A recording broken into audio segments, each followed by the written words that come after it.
have no idea how that stuff is working. But that is and how it's fired up, and if something goes bad, what's making it go bad. Like we would have to hire an outside engineer to come in, and it would cost us God knows how much, and then he'd have to figure out how everything's working. It would be a nightmare. That's a bigger concern to me than the automation. But those guys are available. That's an outside engineer. I mean, there are a bunch of guys out there. I've got guys that are buddies of mine that do contract engineering. Yeah, they charge you $25 an hour, but that's an engineer, and you know, I mean, and that's what we've been skating by without that because of him. But that would be an expense. We have to start thinking these ways anyway, because he's got to, you know, how long is he going to do this where he's responsible for all of that kind of stuff? He needs to start fading into just a consigliere role, you know, just an advisor, you know, and that kind of stuff instead of he's doing too much nuts and bolts stuff. Huh? What is it? No, we're not. What is it? Yeah, you can get that. So anyway. All right. Well, I'm going to monitor, trying to find a spot to cut. All right.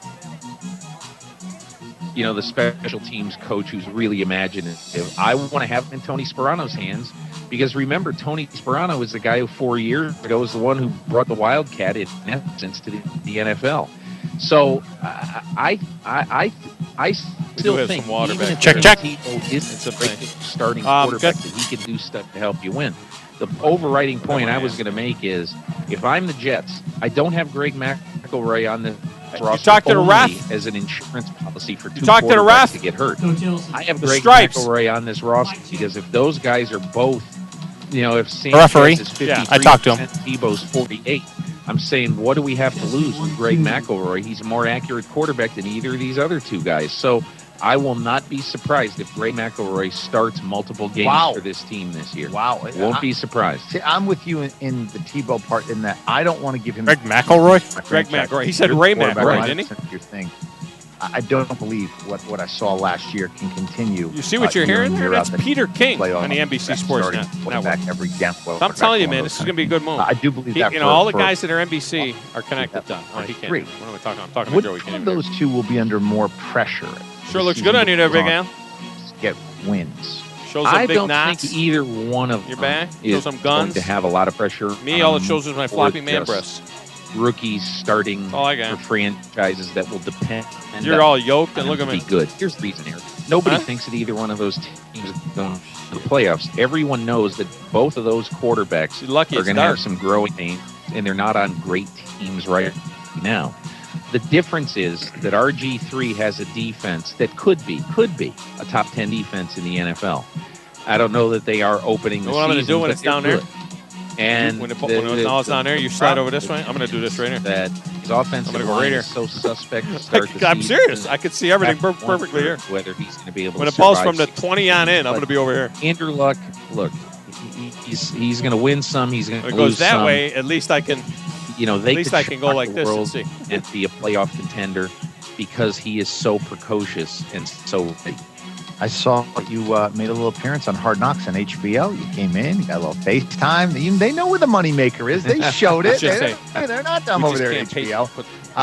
Miami, one of the worst 5 teams in football. I think so. I think that if you were to make a list right now, you would have to have Miami in there. The clock says they're supposed to take a break at 6:44. At 6:44, and they're still talking. That's all right. Whenever they get done. I mean, if within reason here. We just can't. Let's not paint this as something that it ain't. It ain't going to be a great game. It's you know what this is? This is Alabama playing Western Kentucky. This is Tennessee playing Georgia State. Pretty good year. It's one of them kind of games. It's a new program. He says they've been playing high school football for 4 years. They're favored growing their program and so on.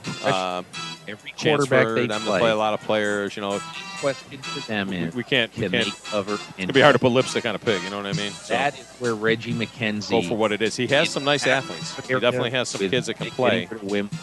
And he's got a little pedigree. Chad Watson. He actually played at Austin P for 4 years. He's a 4-year letterman at Austin P. If you coach, he played for Hayward there. Hayward was his line coach. The guy who was the line coach for CPA. You know, so if you've got he knows what he's doing a little bit, but I think Phillip Rivers is a good idea, but he's going to get hit a lot if he stays in the pocket. He's got to be mobile and get out of the way. Chipping sound coming from the music? Thank you. Love having you up here. Yeah. Do you hear it in your ears? Is that coming from the music song? That's great. Peter King from Short Hill Street. Boy, I'll tell you, That's the airwaves on here. He's saying that the Jets, at some point this year, well, quarterback who starts multiple games, and it won't be Sanchez and it won't be Tebow. Amazing. So it's not going to be some college kid. But I know who's got it going this week and who doesn't. The college football picks are next. Eric Facilities Show. NBC Sports Radio. WMCC, Breaksboro. Sports Radio 560. Yeah, we're coming on right now. FSR, Brentwood, Nashville. The CPA Lions are on the air on Sports Radio 560 WNSR. CPA football is brought to you each week by Cajun Steamer in Cool Springs, Global Motorsports, Purdue Pediatric Dentistry, and Grand Avenue Transportation. Follow CPA football this fall with your play-by-play announcer, Tom Abraham, and color analyst, former All-Pro Al Smith. Now, let's go to tonight's game. And good evening, everyone, and welcome to the Lions Den on the campus of CPA in Brentwood, Tennessee. I am Tom Abraham along with Al Smith. Joe Anthony on the field will be joining us in a moment. But tonight, the CPA Lions are back in action as they put their 2-0 record on the line against Lancaster Christian, which comes into this game 0-2 on the season. A chance for the Lions to get back into action here. And Al Smith, our first game here broadcasting at the Lions Den, high above the stadium here. Beautiful stadium, beautiful setting, no track. It really is a great place and a great atmosphere for high school football. So it's definitely a great atmosphere here. You know, the crowd is coming in, everybody's getting settled in and getting all hyped up for the game, coming back home to the Lions Den, as you said, Tom. It's a great opportunity for CPA to see if they're going to keep their consistency going and not have a lull with, you know, all the success they had the first two games of the year. If they can go into this situation and keep everything going and keep things rolling, it'll be a positive for the team going forward. Absolutely, and of course they'll have to do it without one of their top players, as you know, going out. Glenn Fleener last week with the knee injury, 2 weeks ago, late in the game. He will not play tonight. It does not look good for him going on the rest of the season. It'll be a week-to-week thing. They don't announce how long a kid will be out when it comes to high school football, but that's a big loss. Fleener was an outstanding defensive player.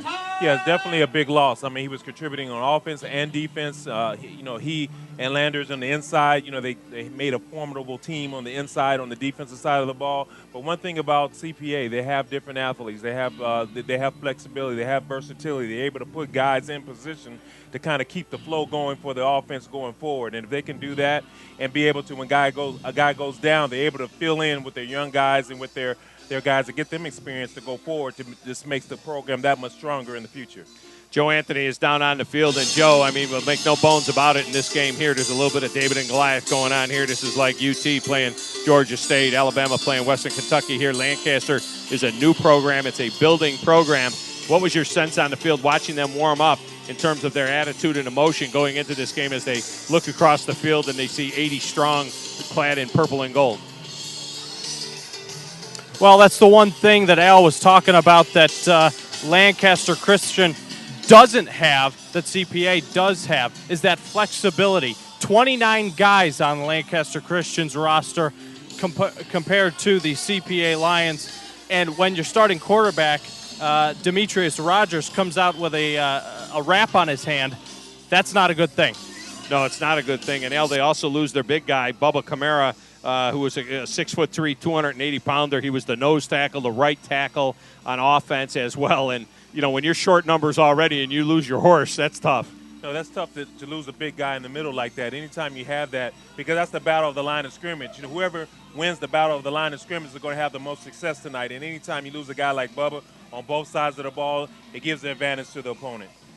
Absolutely. Well, we're going to take a break here. We'll come back with the opening lineups and let you know some more information about this game as we get ready to go. It's the CPA Lions against the LCA Knights. We'll have it right after this from CPA. This is Sports Radio 560 WNSR. Sports Radio 560 WNSR. It's okay that there's a delay in my headset because I can't hear myself anyway thanks to these speakers.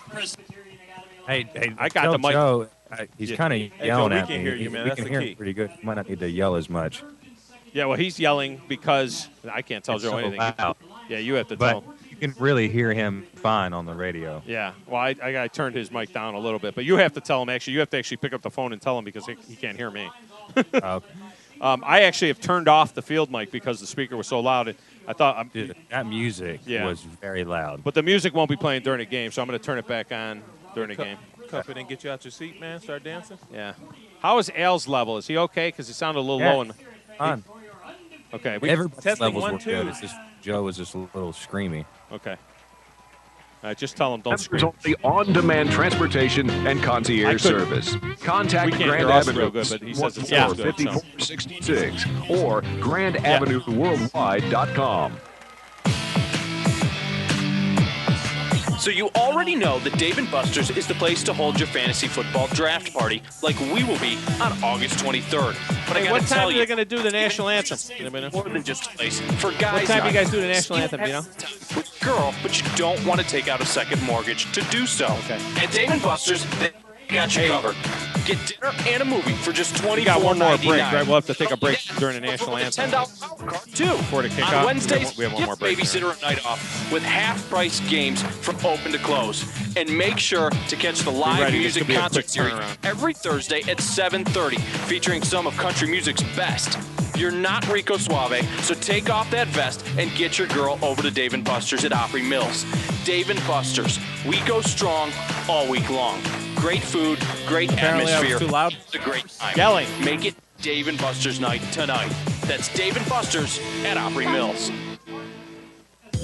Hey, it's Big Dog here for Global Motorsports. When you're rolling around Middle Tennessee, you see some pretty nice rigs, from high-end imports to those good old American SUVs. You're probably thinking, I can't get my hands on one of those. Well, that's when you need to check out one of Global Motorsports' 3 locations, in Belmead on Harding Road or downtown Here on we the come. Lumber. Stay loose for another break for the national anthem. Super clean, high-end vehicles. I'm about to come back to you right now then. Are they running out?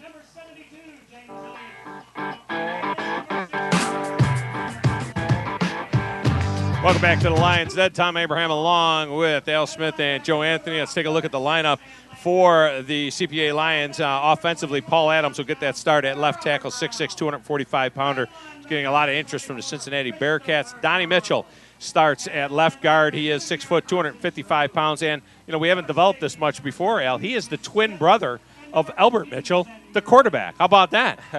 They were 3 pounds apiece when they were born, and now Donnie's 255 and Albert's 6'3". Little separation there. Little separation. Connor Brown starts at center. He is a junior at 6'1", 255 pounds. Jack Hooper will start at right guard, 6'1", 270 pounds. And James Elliott starts at the right tackle. He is committed to Furman. He is 6'3", 245 pounds. Thomas Richard will start at one wide receiver spot. He has 3 receptions for 112 yards and a touchdown on the season. At the other wide receiver spot, it'll be Andrew Manuel. Andrew is 6'1", 175 pounds, and J.R. Osborne will also see time at receiver. 6 foot, 170 pounds sophomore, has 3 receptions for 16 yards on the season. Robert Brown starts at tight end at 6'2", 215. He has 1 catch for 16 yards. In the backfield, Sam Landers will start at fullback, 5'11", 205-pounder, has 79 yards rushing on the season, averaging just under 5 yards per carry. The story in the backfield, though, Chase Smith, 5'10", 185-pound senior, Al, 360 yards and an 11.3 yard per carry average. But one thing about Chase has been the star, the MVP, so to speak, up to this point in the season. He's carried the team. He's kept the team going. He keeps balance going on both sides of the ball as far as running pass, and he's definitely a guy to watch tonight. We'll take a break here for the invocation and the national anthem and come back with the kickoff right after this. This is CPA Lions football on Sports Radio 560 WNSR. Sports Radio 560 WNSR, right here. Are you looking for a dental home for your child? A place where your child will feel safe and comfortable. Dr. Perdue and team work hard every day to make each child feel like one of their own. Whether children are being seen for a cleaning, braces, fillings, or an oral sedation appointment, their time is filled with a caring touch. Call Dr. Perdue's office today to schedule a free new patient exam and x-rays. 662-2191. That's 662-2191. And find them on Facebook by typing in Healthy Teeth, the number 4, Kids. That's Healthy Teeth for Kids. At LP Building Products, they know that legacies are built, not born, because anything of value takes hard work and teamwork. LP's sponsorship of LP Field symbolizes their team's commitment to supporting the very best.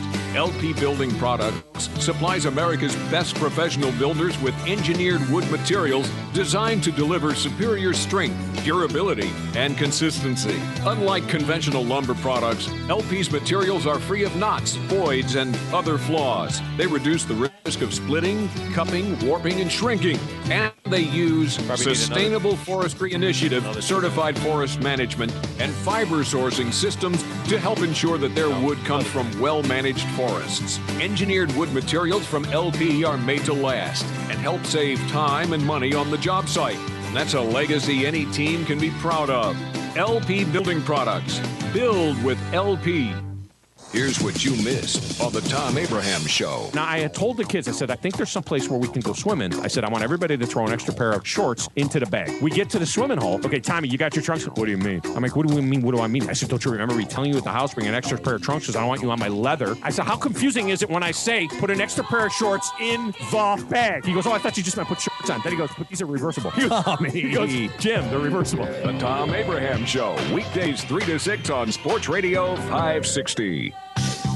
For 45 years and 3 generations, Brentwood Jewelry has been serving Middle Tennessee for all your jewelry needs, big and small. But it doesn't stop there, and that's what sets us apart. Whether it's a new engagement ring, I got 50 more seconds of spots. All right, we're good. We're good after that. Just the beginning of the unlimited services we at Brentwood Jewelry can do for you. Stop by and see us today at 7012 Church Street, just off Franklin Road in the heart of Brentwood. Give us a call at 373-5959 or visit us on the web at brentwoodjewelry.com.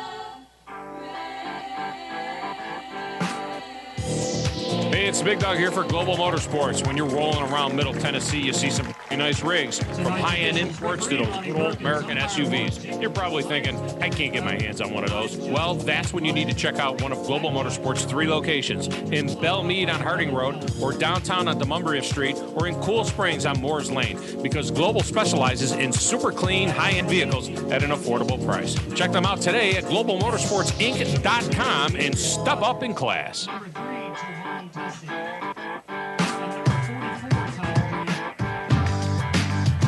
Now, welcome back out to CPA High School. Tom Abraham, along with Al Smith and Joe Anthony on location here. CPA, LCA, getting ready to get it on here in just a few moments. And Al, what a beautiful rendition we just heard of the national anthem there, of the choir getting together, and that was a beautiful job that they did on that. Albert Mitchell, we didn't talk about him in the opening lineup. Of course, he is the senior quarterback, 6'3", 185-pounder. He is committed to Sanford. Only thrown for 148 yards in the first 2 games, 38% completion, 1 touchdown, 1 interception. They had the one big hookup with Thomas Richard for 46 yards. It hasn't been something that they've done, and Ingle Martin has said, you know what? If nobody can stop us running the ball, we're not going to start throwing it just to throw it. We'll save it for when we need it. No, you definitely don't want to run pass the ball if you don't have to. You know, you want to be able to consistently do the run with the way Chase playing and some of these other guys are playing. You have to go with what's working, and they're winning. They're winning, and they're eating up the clock. They're able to mix up their offense, change tempo, do different things against different teams. It's a good philosophy to have. I mean, Albert is in a situation where he doesn't have to go out there and use his arm as much as some other teams would have to use with their quarterback. We remind you that tonight's game is also available. You can watch the video and listen to our audio at playonsports.com. That's playonsports.com. Go there. You can watch the game and hear Al and I and Joe call the game. Just when you get to the playonsports.com site, search the school CPA, and you will find the broadcast of tonight's game. Joe, final thoughts from you down there before we get ready for kickoff here as you look at the CPA team in their home opener. And for the seniors, a big moment, you know, playing as they get ready to start their final season here at the Lions Den.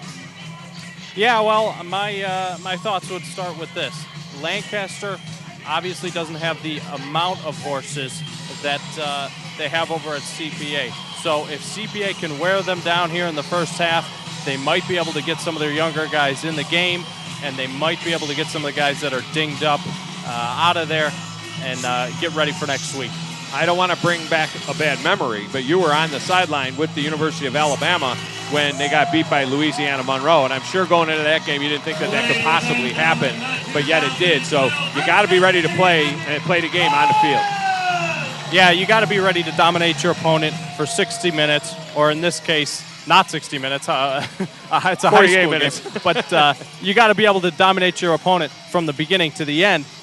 And whether or not you beat them by 20 or whether or not you beat them by 2, it doesn't matter. All right, the LCA will get the ball first. They'll move from right to left across your radio dial. They're clad in their black breeches with their white jerseys, blue numbers and black trim, and the matte blue helmets with the LCA logo on it. Very nice looking uniform. And CPA looking rather University of Washington-like. They are in their white breeches with their purple jerseys, gold numbers, white trim, gold helmets, and purple face masks. A very nice look, a clean look for CPA. Of course, handling the kickoff duties will be J.R. Osborne, and a deep to return for LCA is basically the guy that does it all for him, Demetrius Rogers. And it'll be interesting here. They'll have 2 guys deep. They want the ball in Rogers' hand. He had a heavily wrapped hand, and Joe, I'm not sure that hand is still wrapped. It was his right hand, Dale, and it looks like he's got a glove on now. I don't think his hand's wrapped anymore. No, he's taking it off. Basically, he has it just taped up and has a glove on it. So basically, he has a precautionary type situation going, and he's in there. Now, he'll be the one that they'll look to get the ball, get with his hands on the ball. We're ready to go. The ball is set, and approaching is J.R. Osborne, and we're underway. This ball will go directly to Rogers, who will take it at the 2-yard line. He's out across the 10 to 15. He looks for a seam at the 15, gets a corner, and he'll be wrapped up there, though, and taken down. He fumbles, and it looks like it's been recovered by CPA. It has. And Al, CPA will take over at the 18-yard line. You have to wonder about the hand. Well, exactly. And he's still down. And he's still down. And he's still down. I mean, that's definitely not the way you want to start with your Lancaster, with the turnover, with your best player and him laying on the ground. Yeah, I mean, that is not good, and we'll get Joe Anthony working his way down to that side of the field to try and get a look. They have rolled him over, and they're taking a look at him now. But, boy, they have already lost their big guy inside on defense, Bubba Kamara, and their right tackle. And if they lose Demetrius Rogers, I mean, that is going to be a real problem for that team because they're just – I mean, those are their 2 best players. Now, he is up, and it looks like he's working his way off. But, Al, can you tell what that might be? No, it seemed like he might be, a little dinged up with his shoulder, maybe, or arm a little bit. He looks like he's in the midsection area. But he's walking off on his own power. I think he'll just shake it off. He'll be back. Joe? He looks like he's holding his hand, his favor in his hand as he's walking off. The one that was wrapped? Yeah. All right, so CPA will take over at the 18-yard line, 1st and 10 for the Lions. Albert Mitchell at quarterback. And in the backfield, of course, speaking of hands being wrapped up, still wrapped up in a little bit smaller cast maybe on the hand of Chase Smith, but he is the one that has his hand wrapped up, and he is lined up right alongside of Albert Mitchell on 1st and 10. And they'll pass on 1st down. It's a quick pass out to the far side. It'll be complete to Thomas Richard, and he fights forward for a yard or 2. That was dangerous, Al. Yeah, very dangerous pass. Albert tried to get it out to the flat area. The cornerback was right there. Could have broke on it, but didn't. But at the same time, a completion, able to keep the chains moving. CPA will go with their tempo offense. I wouldn't be surprised at all to see Chase Smith with his hands on the ball here. Sam Landers also in the backfield, lined up as a wing. And Albert Mitchell goes hard count and gets Lancaster to jump. And that'll move it 5 yards closer to the goal line. It'll be a 2nd down and 4 now. They'll move the ball down to the 12-yard line. Yeah, Lancaster can't afford to have any type of penalties like that. They have to play straight-up football and be able to try to stay in this game. Especially if they're giving up the ball on the first play. CPA lines up, and then Albert Mitchell turns to the sideline and gets the call from the sideline. Robert Brown flexed out in the slot on the right, and they're going to pass again, and he's looking for Thomas Richard in the corner of the end zone. Richard goes up, and it's batted away. Nice play over there in the corner of the end zone on that play. Number 1, Deontay McDade, the senior. We watched him on film, Al. He's only 5'9", 170 pounds, but, he's the best DB they got. Yeah, he's definitely a playmaker, good tackler. He went up, got the ball at his highest point. Richard being an athletic guy himself, that was a great defensive play by him. So we have 3rd down and 4 now. CPA comes out throwing the ball, and we'll see where they go here from the 12. Mitchell again to pass. Mitchell looks near side. He has a man open, and it's incomplete as he airmails it over Robert Brown. So not exactly a glorious start for the Lions, and they'll send J.R. Osborne on to attempt a field goal. He's had one field goal attempt blocked so far this season, and that is it. This one will come from the 20-yard line, the 19, so we'll call it a 29-yard field goal, but you would think that if the Lions chose to run the ball there, they might have had some more success. They just came out throwing, and yeah, they show some rust from coming off of the bye week and trying to get some accuracy going with the quarterback and the timing with the receivers at this point. Manuel's the holder. The hold is good, and Osborne's kick is up, and he missed it. No good. So Lancaster holds on the first drive of the game. They're able to stop CPA after turning the ball over at their own 18-yard line. That's got to give them some confidence. And Lancaster gets the quarterback. The quarterback is getting ready to run. Looks like he's getting ready to run back in there, Demetrius. And was that one of those injuries, Al, maybe that you got to stay down because you gave up the ball? And it got to be – something happened. I think they broke my arm, Coach. I'd have hung on to that ball, but I think they broke my arm. But he's okay now. Yeah, he's okay now. But, I'm sure he got a little stung a little bit. But at the same time, he's the leader. He's the guy, the go-to guy on offense, and everything goes through him. So definitely by him being back in the game gives confidence to Lancaster. And they come out in a wing T look to start things at their own 20-yard line, 1st and 10. And they'll go fullback right up the middle to the big fullback, number 44, carrying that one. That's Tyler Drone. And he is forward for about 3 yards. On the play, it'll be 2nd down and 7. Yeah, that was a tough run by Tyler. He put his head down and ran over one of CPA's defensive linemen and trying to set the tone for being a tough physical game. I mean, Lancaster has to feel pretty good by coming out a fumble like that, not giving up any points, and still have an opportunity to get something going. They actually gained 2 yards on the exchange because they lost it at the 18 and got it on the 20 after the touchback.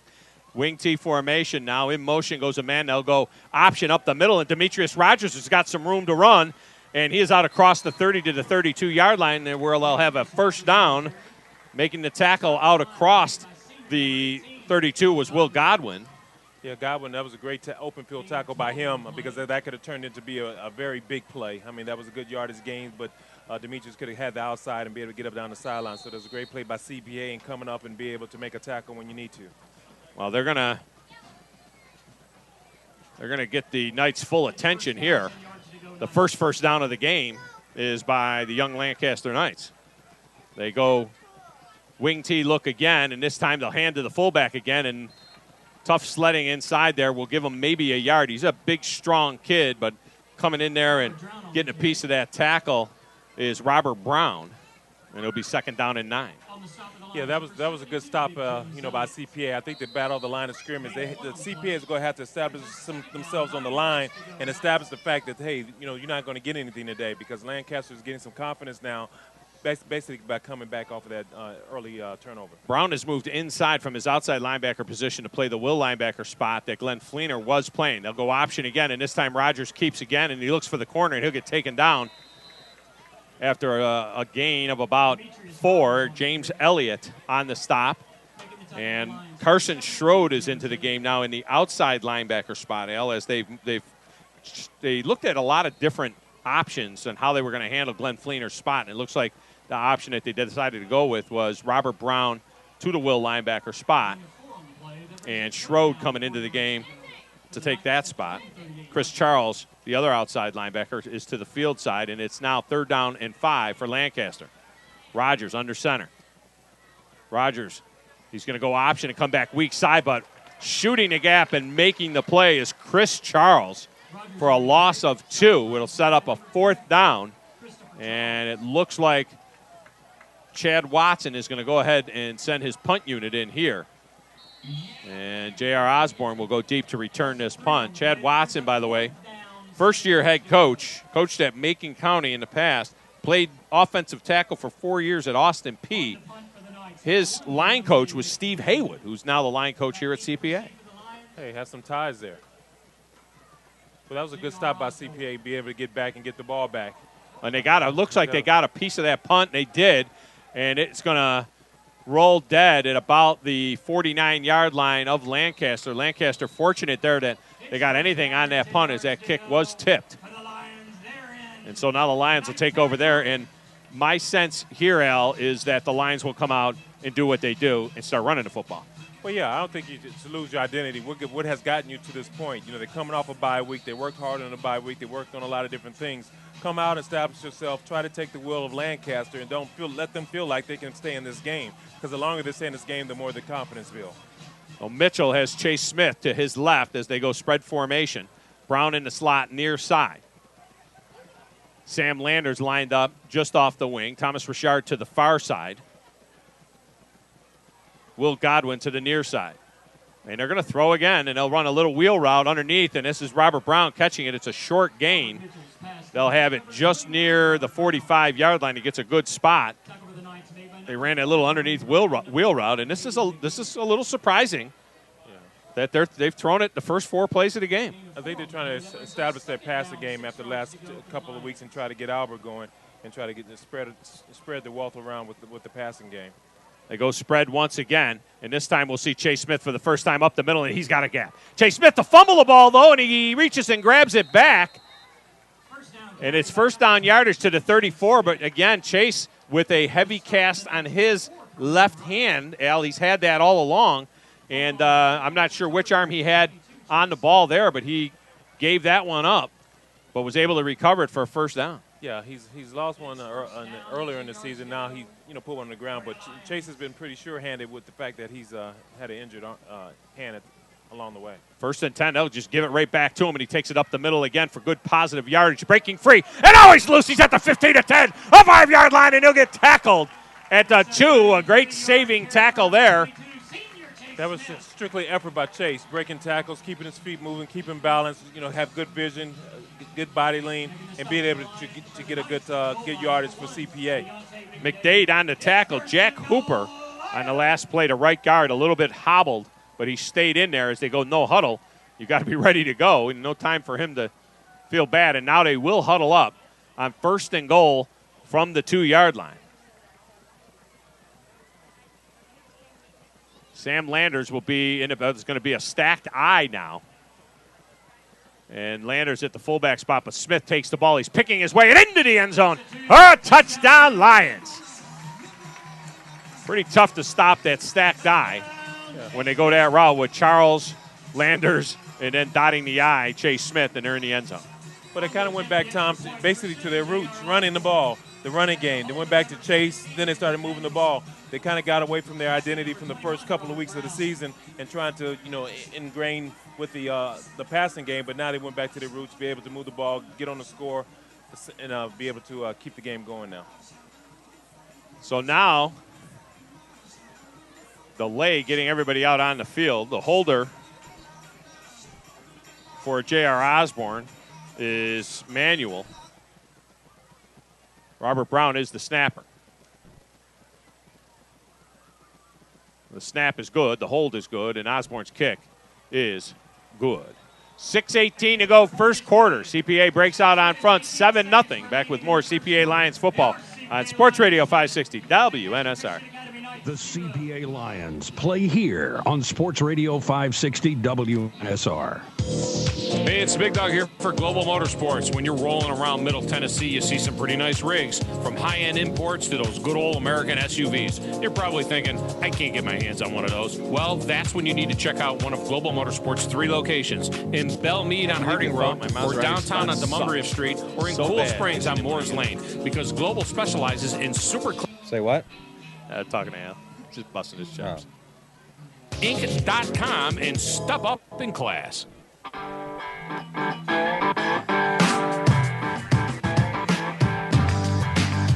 2-yard touchdown run by Chase Smith, his 6th of the year, has the CPA Lions in front by a score of 7-0. Tom Abraham, Al Smith, Joe Anthony on the sidelines. J.R. Osborne has the ball on the tee. They'll kick off here, and deep to return Deontay McDade, who made a great play, by the way. He was the one that stopped Chase Smith from scoring on the long run. And Demetrius Rogers, who lines up with his, are they pink or are they red shoes? Very stylish. Got a little orange in there. A little orange-ish, pinkish, reddish kind of thing going on. Osborne puts this one deep to the goal line, and that's where Rogers will take it. And he comes out, and they're going to blow the whistle. In high school, you cannot bring the ball out of the end zone, and 1 foot was in the end zone. And we should mention that the kicking coach for CPA is Craig Hendrick, former Titan punter Craig Hendrick. And you can't have a better kicking coach than that. Craig now running a kicking school and doing a tremendous job. He thinks that J.R. Osborne can kick at the college level. Yeah, I mean, Craig has done a great job. You know, obviously he has had a great career as well in working with young youth in the kicking game. So LCA will take over at their own 20-yard line, 1st and 10, trailing 7-0. 6:16 to go here, first quarter at the Lions' Den. A nice crowd. Very impressive crowd. Just noticing, kind of looking around out here and seeing the stadium holds about 2,000 people for a school that has 370 in the high school, and it's just pretty much packed. They'll run option near side. Demetrius turns it back and tries to go the other way. There's flags all over the place, but Rogers is still running, trying to get the corner where Thomas Richard will get a piece of him and knock him out of bounds. The gain will be nil. They actually lose about a yard, and flags everywhere. Joe, did you see it? Yeah, it looked like when Rogers cut back, there might have been a hold or a block in the back. And that is the call here, and they're going to go ahead and push him back. And they'll go with the hold here, Al. And you mentioned earlier the LCA, really, to stay in this football game, they can't fumble, they can't have penalties. They got to play a clean game, a perfect game. Yeah, the margin for error is very small for Lancaster. They have to come out, not make the turnovers, not have the penalties, just to stay in the game. Because the battle at the line of scrimmage, you know, they don't have a lot of depth, they don't have a lot of manpower. So CPA has a lot of depth, a lot of manpower. You don't want to get in a slugfest with a team like that. So they back it up to the 20-yard line. Now, we saw this team run the spread in their first two games and run some wing T look, and they'll go wing T here in this set. And in motion across the formation will go Deontay, and they'll hand it off to the fullback up the middle, and he'll get about a yard on the play, and that's Tyler Drown. Yeah, they're going to have to get more creative to do anything against the CPA defense. The CPA defense is very sound, very technique, pure, coached well. They know their gaps, they keep their leverages, and it's going to be tough to get yardage against them unless they come up with something more creative. LCA has had a hard time throwing the ball, so they can't be in these positions. They want to be, 1st and 10, 2nd and 6, 3rd and 2. And now they've got a 2nd and 18. Put a man in motion. It's Deontay McCade, and they'll run option far side. Rogers and McCade. Rogers keeps it. Demetrius tries to get the corner, but there's Thomas Richard coming up. I like the way he plays corner, Al, coming up very strong, and he's a very firm tackler. Yeah, and Richard has some size and some strength. I mean, he's starting to come into his own. Initially, when the season started, he had a little ankle injury that slowed him down. He wasn't moving as well. As the weeks are going on, he's becoming more fluid, even more so athletic. He's showing his athletic ability and being able to show things, and he showed it right there on that play. You can see him now as he comes to the near side. He's the field corner. The ball is on the far hash. It'll be 3rd down and 15 after that gain of 4. And they flip-flop Richard to the field. Chase Smith playing the free safety spot. Robert Brown has moved inside, replacing Glenn Fleener. He'll play that will linebacker spot. Sam Landers is your Mike linebacker. And now a timeout taken by Chad Watson. We'll take a timeout with them with 4:13 to go first quarter. Your score, CPA 7, LCA nothing. This is CPA Lions football on Sports Radio 560 WNSR. The CPA Lions play here on Sports Radio 560 WNSR. Are you looking for a dental home? Is there any more in there? Or you want a 60? What is that? Whatever this is, just the one spot. Oh, just one spot? All right. Yeah, this is just a timeout. Fillings or an oral sedation appointment, their time is filled with a caring touch. Call Dr. Purdue's office today to schedule a free new patient exam and x-rays. 662-2191. That's 662-2191. And find them on Facebook by typing in Healthy Teeth, the number 4, Kids. That's Healthy Teeth for Kids.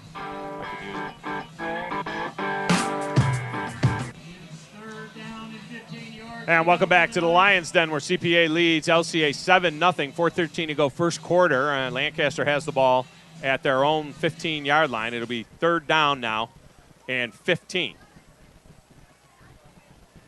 Rogers for the first time in the shotgun as they'll go spread formation here. Rogers takes the snap and now drops it and falls on it. And check that, it wasn't Rogers. In there at quarterback, they made a change.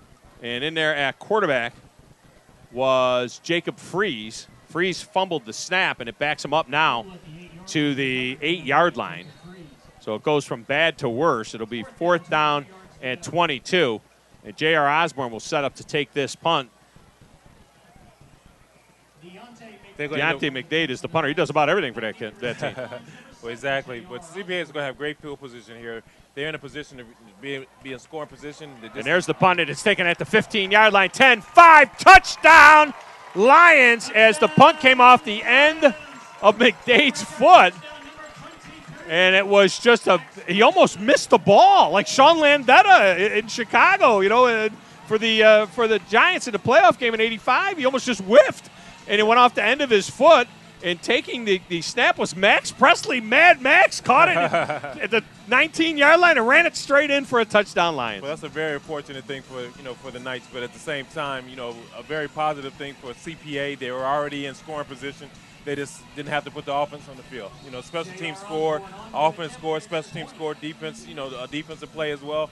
So they're doing some things that kind of coming off the bye to kind of get their groove, get back going. We're probably going to see some of the young guys here, before too long time. J.R. Osborne to attempt the extra point. The kick is up and good. 3:29 to go. 14-0. CPA leads. We'll be back. This is CPA Lions football on Sports Radio 560 WNSR.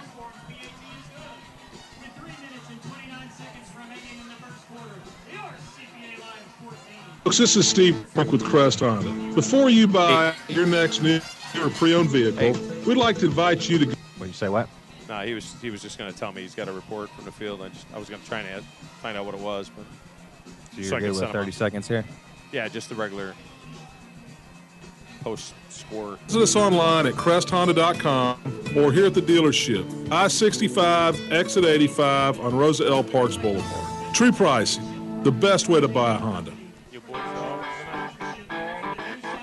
18-yard punt return by Mad Max Presley has the Lions up 14-0, 3:29 to go here in the first half. J.R. Osborne getting the ball on the tee. We'll go down to the field and get a report with Joe Anthony right after this kickoff here, Al. But you got to wonder about the demeanor of Lancaster when they were going off the field there. The Daubers were down, and now Demetrius Rogers, who was not in on that last offensive play, is not in for this punt or the kickoff return either. McDade is deep. And I can't catch the number on the other guy that is back there. I think that's McDade, but at the near side, Hayden McGee, I think McKee, number 9, and he's the one that's going to take. He's not going to do anything with this because it's in the end zone again. A beautiful kick by J.R. Osborne. Joe? Yeah, Tom, the CPA Lions actually got lucky on that last punt return because it was not blocked. The Lancaster Knights are kind of playing the Olay on the punt team. And the whole entire CPA defensive line got in there with a chance to block it. But if that had bounced off Presley, that's a live ball. Well, it also looked like Presley came very close to putting a knee down when he fielded it. And he really showed great presence to squat and field that ball. Yeah, he almost had to catch it in defense of himself. So let's see now. Demetrius Rogers is back in there. I can tell because of the orange shoes, if not being able to see his number. They're back in there now, and it's going to be, it looks like the referee's taking a water break at 3:29. It's something they do. We didn't see that the first 2 games. We had such good weather the first 2 games. We didn't see that. And tonight, a little bit warm down there. Doesn't feel too bad, though, up here in the booth. Beautiful setup that we have here at the Lions Den here, high above and in our radio booth, if you will, our own little office for the night here. We got a little fan working in the background. Joe, it's not bad up here. I got to tell you, a nice breeze up here in the booth. Well, that's nice. I just had to get some water out of the bottles because it is pretty warm down here. You go out on the field and get the 4-minute water break for the guy on the sideline, I guess. But you're right, Al. This is a critical drive now for LCA. They got to do something. I string together a couple of first downs, do something, because already when they were walking off the field, they had a defeated look on their face, and they did some things that got the first down of the game, and they need to try and do something to keep their Daubers up. Yeah, they got to keep their fire, keep some spark going.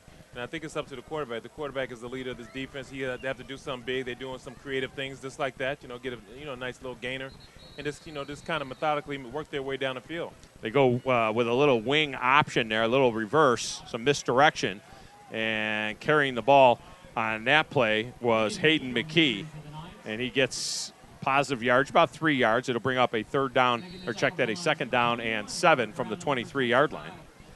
We got to be careful, Al. We can't just make it up as we go because people are watching tonight as well as listening. They're watching at playonsports.com and listening to us. So if I just make it up and say some other guy carried the ball, they'll call me out on it. Rodgers under center. They're in a wing tee look again. They'll put a man in motion, McDade, and they'll hand it to him on a little belly play. McDade with a little bit of running room. Gets collared and taken down after a gain of about 3. It'll put the ball at the 27-yard line and bring up a third down and 3. And that's when I talked about being on par. That's what they need. They need, first and 10, second and 6, third and 3, to do their thing. Yeah, they have an opportunity to keep the chains moving. Right now, they got to build their confidence. They shot down. They made some mistakes. CPA capitalized on those mistakes. Now they're in a situation where they can methodically move the ball down the field and try to get something going because that's what they need. And they don't need a turnover. They don't need any mistakes right now. Hunter Cross in there, or check that. Hunter Cross not in there. It's Jack Hooper in there at the nose tackle spot for CPA there. And a little naked reverse here for Demetrius Rodgers, but nobody was buying it. Now he's just got to outrun the whole team, and so far he's doing it. He gets the corner, and he has first down yardage out across the 30 to the 32-yard line as he looked like he was just absolutely boxed into the near side, but unable to make the tackle there was Carson Schroed.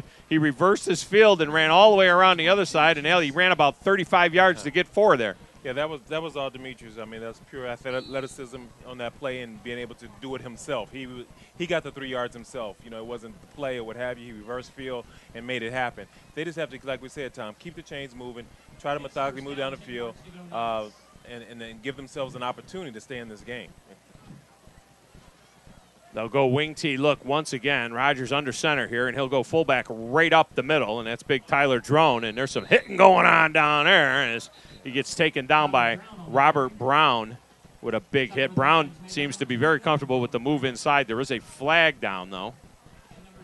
And let's see what this call is. So far, no penalties in the first quarter against CPA. We'll see what this is going to be. They wave it off. It's no flag. Apparently, as I used to say when I was a coach, the flag fell out of the pocket of the official. 1:47 to go first quarter, 14-0. I would step over to the official and say, would you like some Velcro, Mr. Official? Because your flag seems to be falling out of your pocket. Yeah, maybe it's the humidity. Yes. So it's second down and 8. Demetrius Rodgers under center, Drone behind him. He puts McDade in motion across the formation. They'll run option. They'll go with the fullback right up the middle and about a yard before half of the CPA defense grabs him. And again, Robert Brown calling his name a lot defensively. There are other guys in there as well. It looks like getting a piece of that action as well was Paul Adams. And Tyler Drone is getting some work, running that fullback spot and playing both sides of the ball. They got to try to spread the ball around and not just have 1 or 2 guys be the only focal point of the offense. But you have to give it to CPA's defense. They're being sound. They're playing the gap control defense, and they're not giving up anything big. Now you're in a 7-and-long situation, and now if you're CPA, you like where you have Lancaster now. But Lancaster has to do something now to try to keep this drive going. 3rd and 7. And this time they'll go again, wing tee look with a near formation. CPA showing blitz, and they do, and a flag comes in. Did Robert Brown jump the gun there? Looked like he may have gotten a little too rambunctious. We'll see what the call is. It's going to be a motion against the offense, and apparently they got a little jumpy when they saw Brown coming in. Now, if that was a punt, that would be a penalty against the defense for forcing a guy to jump. But on a regular offensive play, you can show blitz, as you did many years in your career in the NFL. You can come up and show blitz and get those guys to move a little bit sometimes. Yeah, you can kind of play with the guys. If a guy's not disciplined, you can get him off track, and that was the perfect time to do it on 3rd down. So now 3rd and long, 3rd and 12 from the 28-yard line. Again, they're showing blitz, and again he's coming, and again he has him, and he wraps him up. The ball comes out. Demetrius Rodgers putting it on the deck, and who has it? The CPA Lions have it. And coming out of there with the ball is Robert Brown. What a defensive start he's having, Joe. To knock that ball out.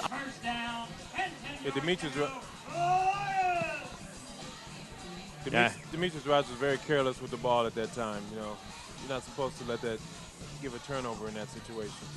That is the second time that Demetrius has put the ball on the ground.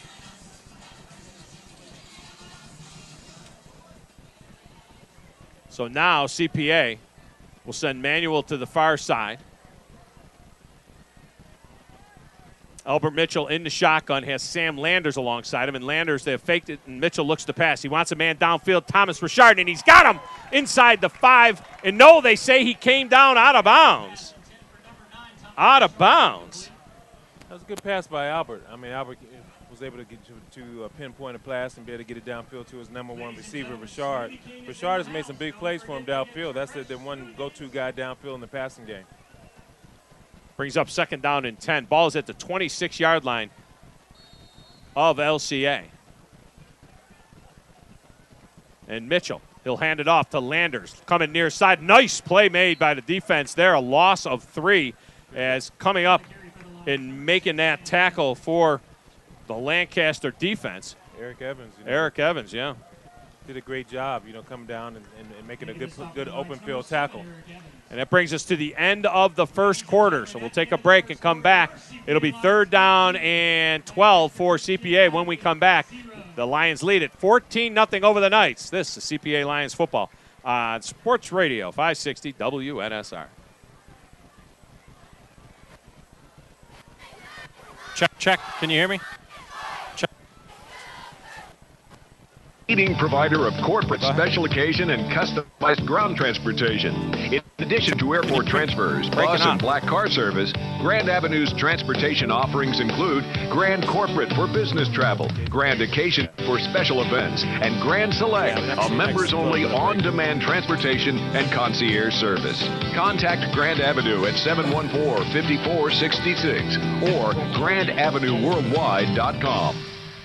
Are you looking for a dental home for your child? A place where your child will feel safe and comfortable. Dr. Perdue and team work hard every day to make each child feel like one of their own. Whether children are being seen for a cleaning, braces, fillings, or an oral sedation appointment, their time is filled with a caring touch. Batteries. Call Dr. Purdue's office today to schedule a free new patient exam and x-rays. They need another battery at halftime. 2191. That's 662-2191. And find them on Facebook by typing in Healthy Teeth, the number 4, Kids. That's Healthy Teeth for Kids. This is Brandon from Brentwood Jewelry. I would like to invite you to stop by and see us. Whether you're I was in the trying to market say for a that piece of Robert jewelry or Brown not, is the one that come came by on and the let us blitz. clean and Andy's check the your one that jewelry. knocked the ball For out. our large selection of many unique and one-of-a-kind pieces of jewelry and our watches.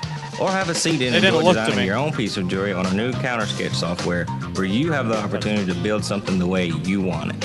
We're here for you Monday through Friday, 9 to 6, Saturday, 9 to 4, or give us a call at 373-5959.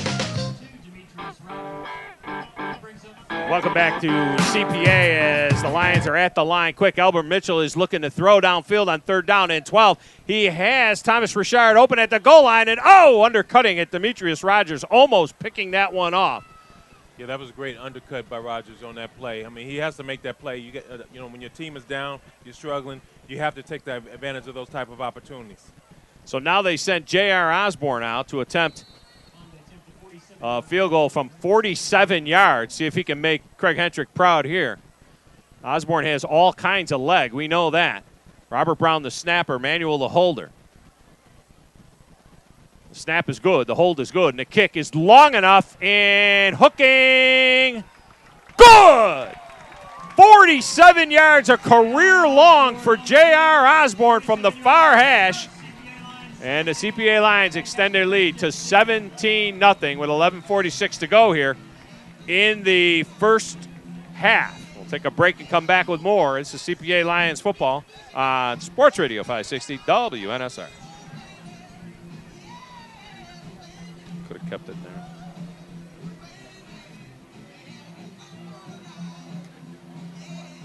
Around Middle Tennessee, you see some pretty nice rigs, from high-end imports to those good old American SUVs. You're probably thinking, I can't get my hands on one of those. Well, that's when you need to check out one of Global Motorsports' 3 locations, in Belmead on Harding Road, or downtown on Demonbreun Street, or in more, because Global specializes in super clean, high-end vehicles at an affordable price. Check them out today at globalmotorsportsinc.com and step up in class.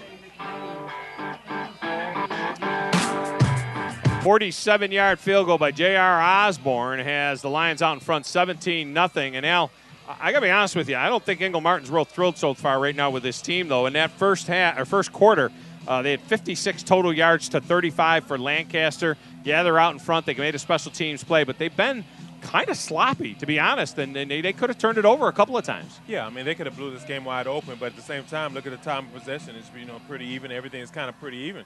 So if you get the opportunity, if Lancaster gets a break, get a nice return, just like now or something like that, it gives them an opportunity to do something. McDade takes the ball at the 2-yard line. He's out across the 10, makes one man miss. He backtracks to the 5, now gets the corner at the 15, the 20, and is taken out of bounds and thrown down at the 24-yard line there by Shroud. And that's where the Knights will take over with 1st and 10. Yeah, that was definitely a great run, great opportunity. They got away with a penalty on that. Yeah, it looked like a hold right at the point of attack, but they got away with one and got out, got a good gainer for them. So we'll see now what Lancaster can do. 1st and 10 at their own 24, trailing 17-0 here. Making the stop of the lines, number 25, Carson Schroeder. It's 1st down, 10 yards to go, Knights at their own 24-yard Matt line. Keck in the game now at an inside linebacker spot as they continue to work some different guys into the game. Rogers will hand this one off, and making a nice play and a tackle for a loss on the far side is James Elliott with a big hit there. They've got 2 new inside linebackers in there. Keck is in there, and Chance Meyer is also in as well at the inside linebacker spot. So they're spotting guys in out here, trying to work some different bodies in to keep them fresh on this humid night. Well, exactly. Especially coming off a bye week, you want to get some of your young guys in there as well in a team and try to keep your guys fresh and try to keep them going, because as you remember, Tom, earlier in the season with the cramping and things like that, and conditioning was always an aspect, they're able to come out here tonight and be able to keep a rotation going and keep everybody fresh. 2nd down and 12 now for Lancaster. They'll put a man in motion across the formation. They'll go with the fullback right up the middle and drowns in a sea of Lions right at the line of scrimmage. So it'll be no gain, 3rd down and 12. Well, unfortunately, Tom, Lancaster's going at the strength of CPA's defense right up the middle. That's where most of their better players are, and their strength is up front and in the middle. And Lancaster's trying to attack that, and CPA is doing a great job of staying disciplined, staying gap control, and being able to make the play and making it a 3rd and long situation. Jack Cooper doing double duty, anchoring down that nose tackle spot and playing the guard as well. It's 3rd down and 10 yards. So 3rd and 11.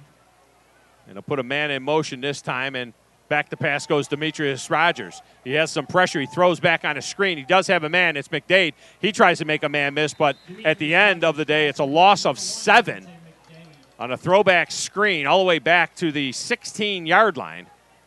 And Lancaster going in the wrong direction, and they will punt again. And punting has been an adventure for Lancaster so far. The punter is Deontay McDade. And so far, Mad Max Presley has brought one back 19 yards for a touchdown. And they had the other one blocked.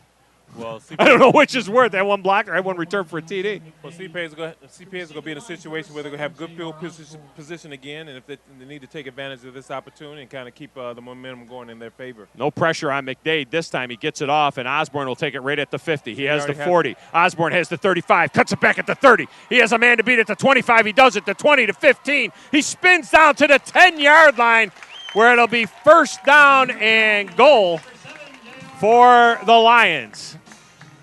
But it's like I said, Tom, they have a great opportunity, they have great field position. They got a good return by JR, made some moves, made some people miss. They're down at the 10-yard line. They have to capitalize and try to extend the score. Well, we'll see here if we see a steady diet. Chase Smith and Sam Landers. Smith will be in the backfield. He'll line up alongside Albert Mitchell to Mitchell's left. 9:03 to go here, first half. CPA leading 17-0.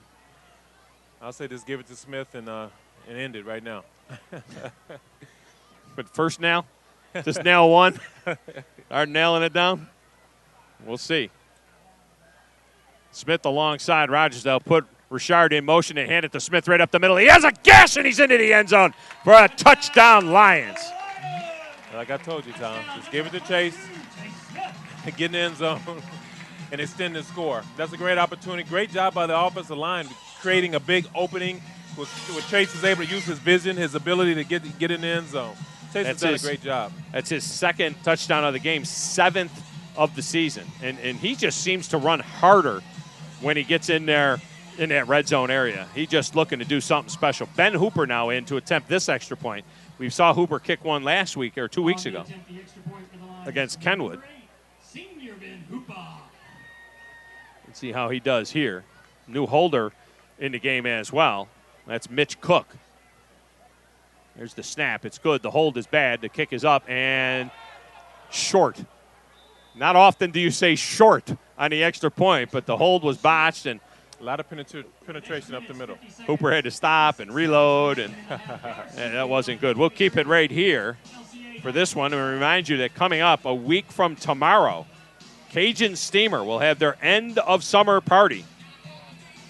We'll be on location broadcasting live from 11 until 1. The festivities will be taking place starting around 10 o'clock or so.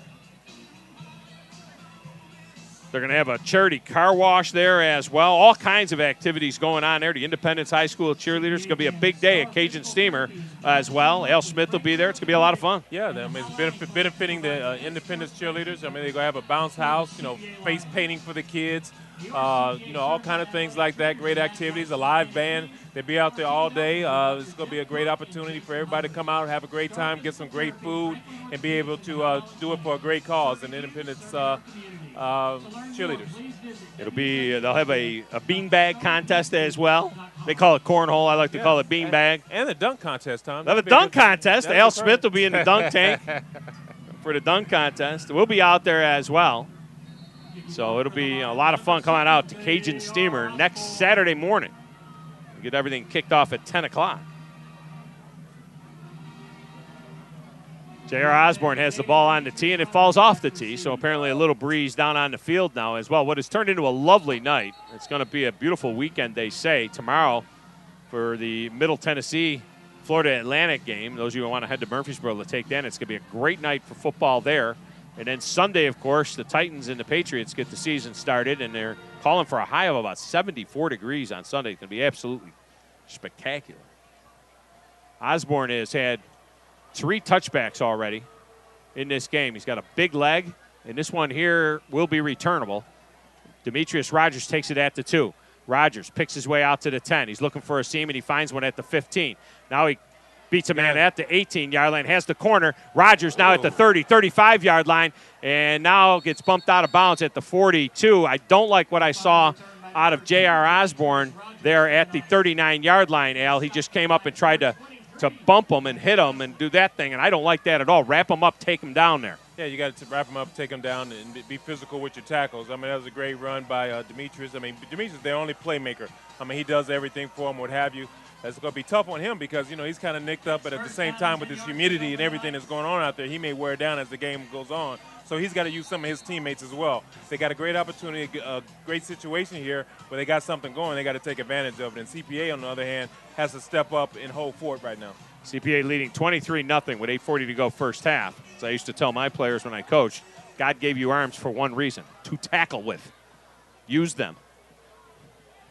Demetrius Rogers under center out of the wing tee. Look, has Drone lined up behind him. No, Demetrius Rogers is the wing, and he'll take the handoff, and he'll try to get the corner with him, and he won't get the corner as he'll be wrapped up there and taken down.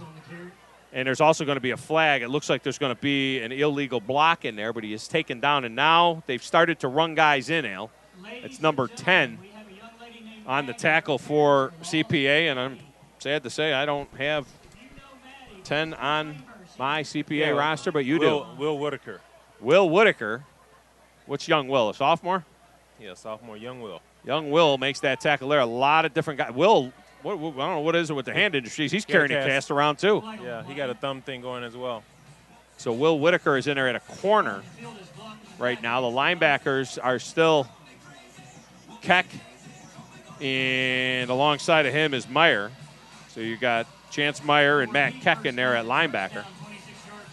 Well, Lancaster is going in the wrong direction, Tom. I mean, to get something positive going, they get a penalty and they go back in the other direction. It's great for CPA, but Lancaster, every time they get a positive, they bring it back with a negative. It's kind of a tough call there. It was a block in the back, but it was a kind of a turn deal there on that play. Now 2 men go in motion. This ought to be interesting. Flags come in on that. Looked like an arena deal on first down and 26. It's going to go backwards again. Maybe I don't think you can Not sure if that's something you can decline or not, and they're going to go ahead and push him back. It's illegal motion, 2 men in motion at the same time. They're in a wing T setup, and both wings went facing towards each other.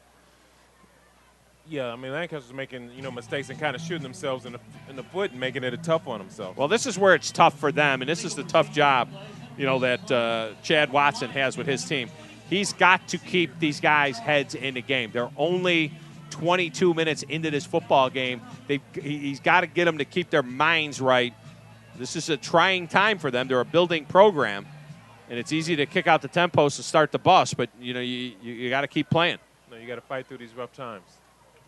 Rogers now will call timeout. We'll take a timeout with him.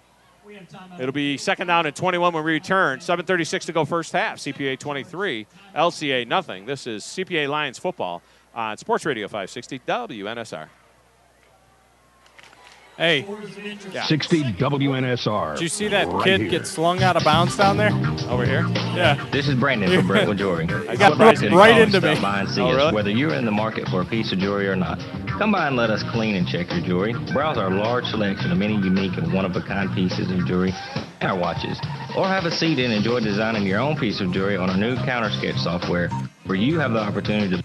Who ran into Joe? Was it the other team or CPA? No, the CPA guy tackled the guy on the sideline and flung him. When he swung and threw the guy, he threw the guy right into Joe.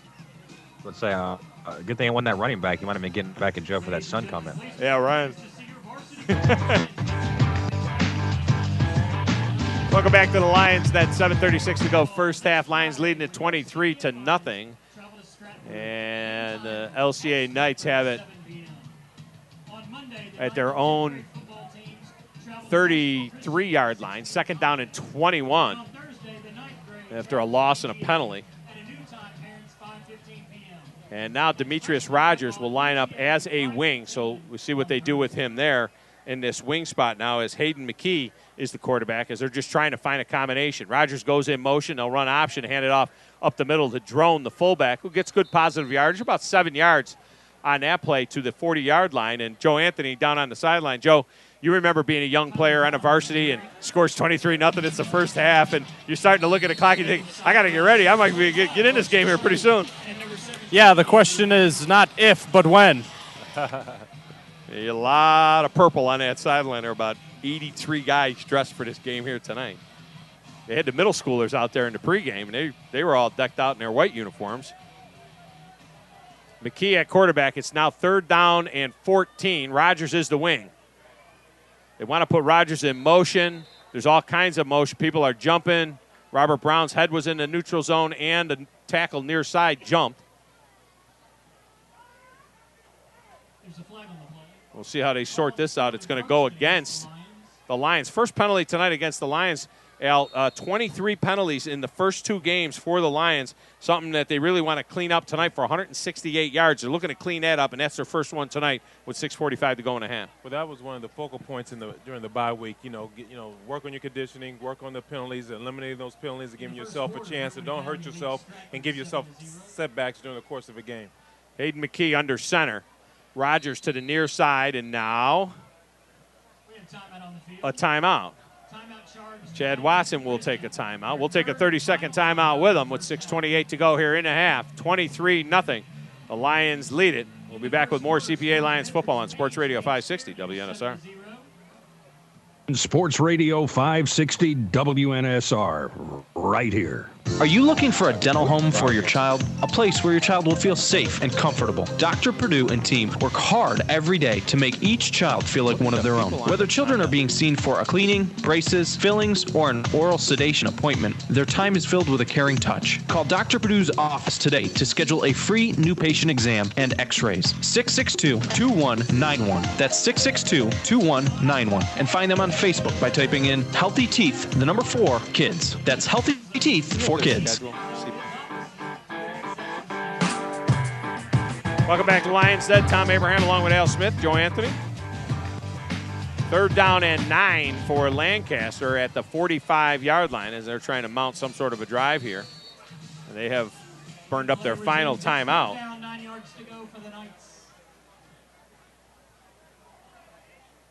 Hayden McKee under center for the Knights. Demetrius Rogers to the near side is a wing. And now the Knights are moving all over the place, and there'll be a penalty here. This thing has gotten really slow and ugly right now. Both sides just kind of making all kinds of mistakes. Yeah, I mean, especially, coming off a bye week, with CPA, but at the same time, last week, Lancaster played, so they should be more crisp.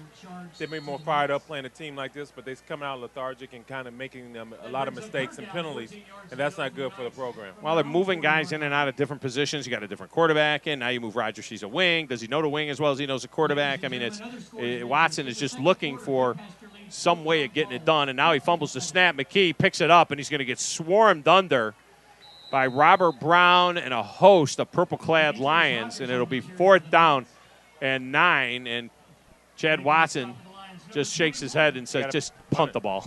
Just get rid of the ball.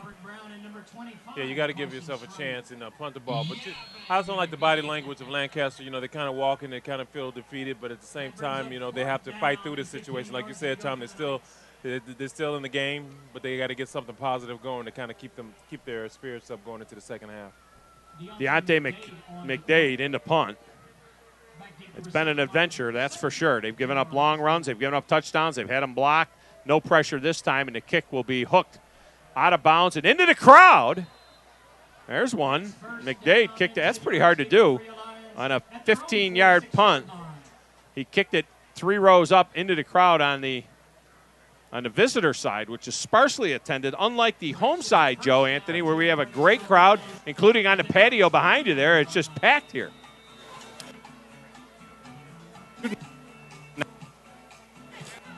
Joe Anthony's mic acting up on us. Let's see if we got him now. You got me? There you go. No, we had a section right. I'm actually standing in front of the student section right now, but that might actually have been a good piece of coaching by Lancaster there to kick it out of bounds and make sure there was no return. It's the first punt that Lancaster's had that didn't end up behind where they were kicking the ball from.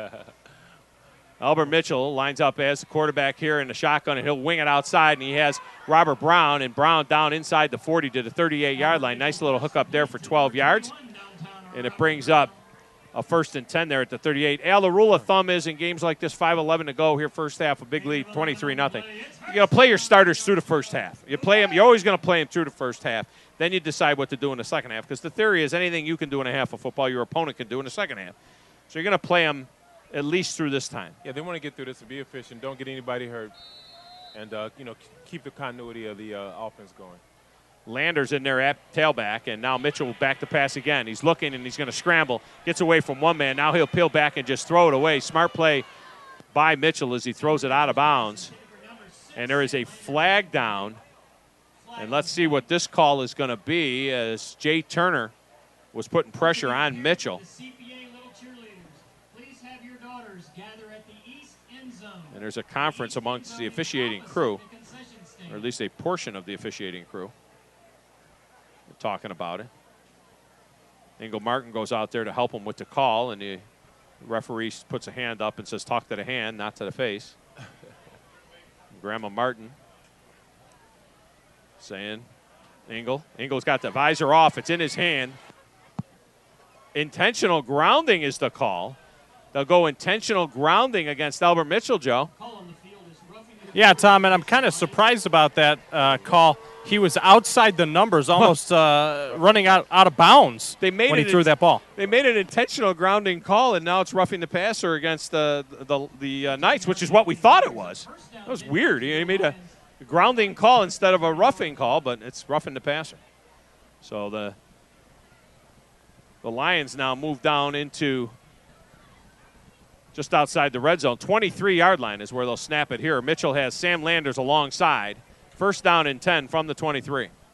J.R. Osborne to the near side. And now a referee's timeout, and this game is just grinding. I was going to say, we got a replay going, Tom? No, Chad Watson is very upset because he said, wait a minute, you called intentional grounding, and now you're giving me roughing the passer. So Watson wants an explanation. And he's going to get it from the referee. In the meantime, it's just gotten very slow and sloppy, and Watson wants an explanation.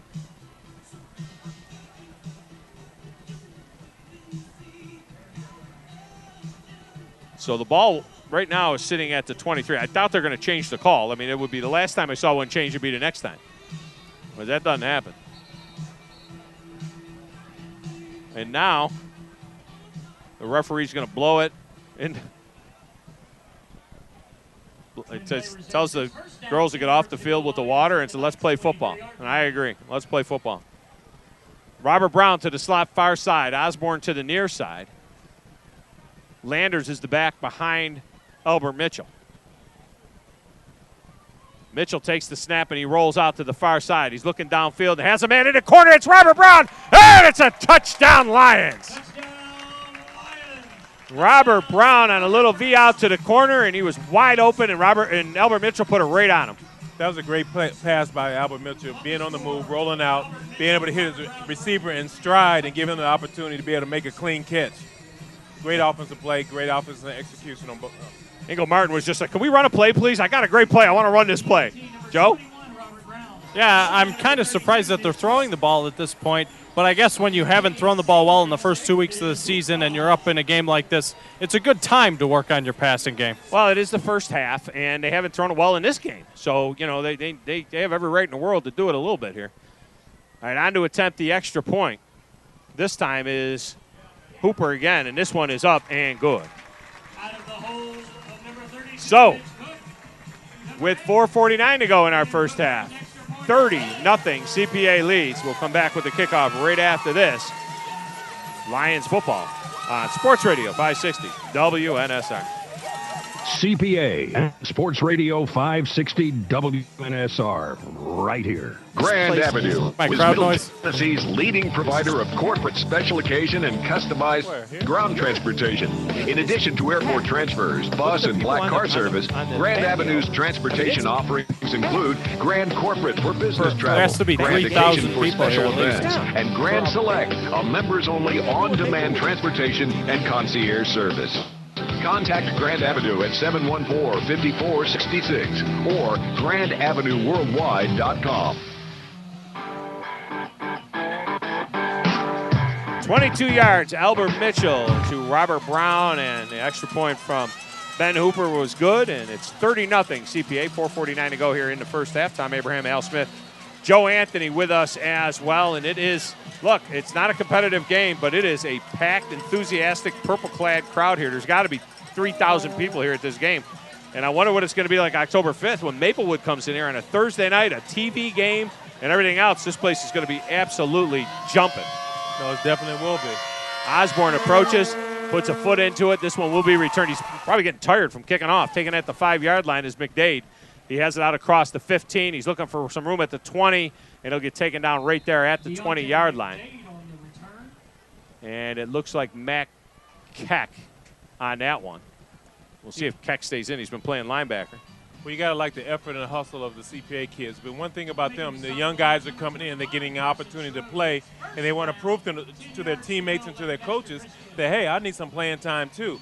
And Lancaster is at the point now where they're kind of walking and not helping each other out in the blocks and being able to give that extra effort that they need to try to get back in this game.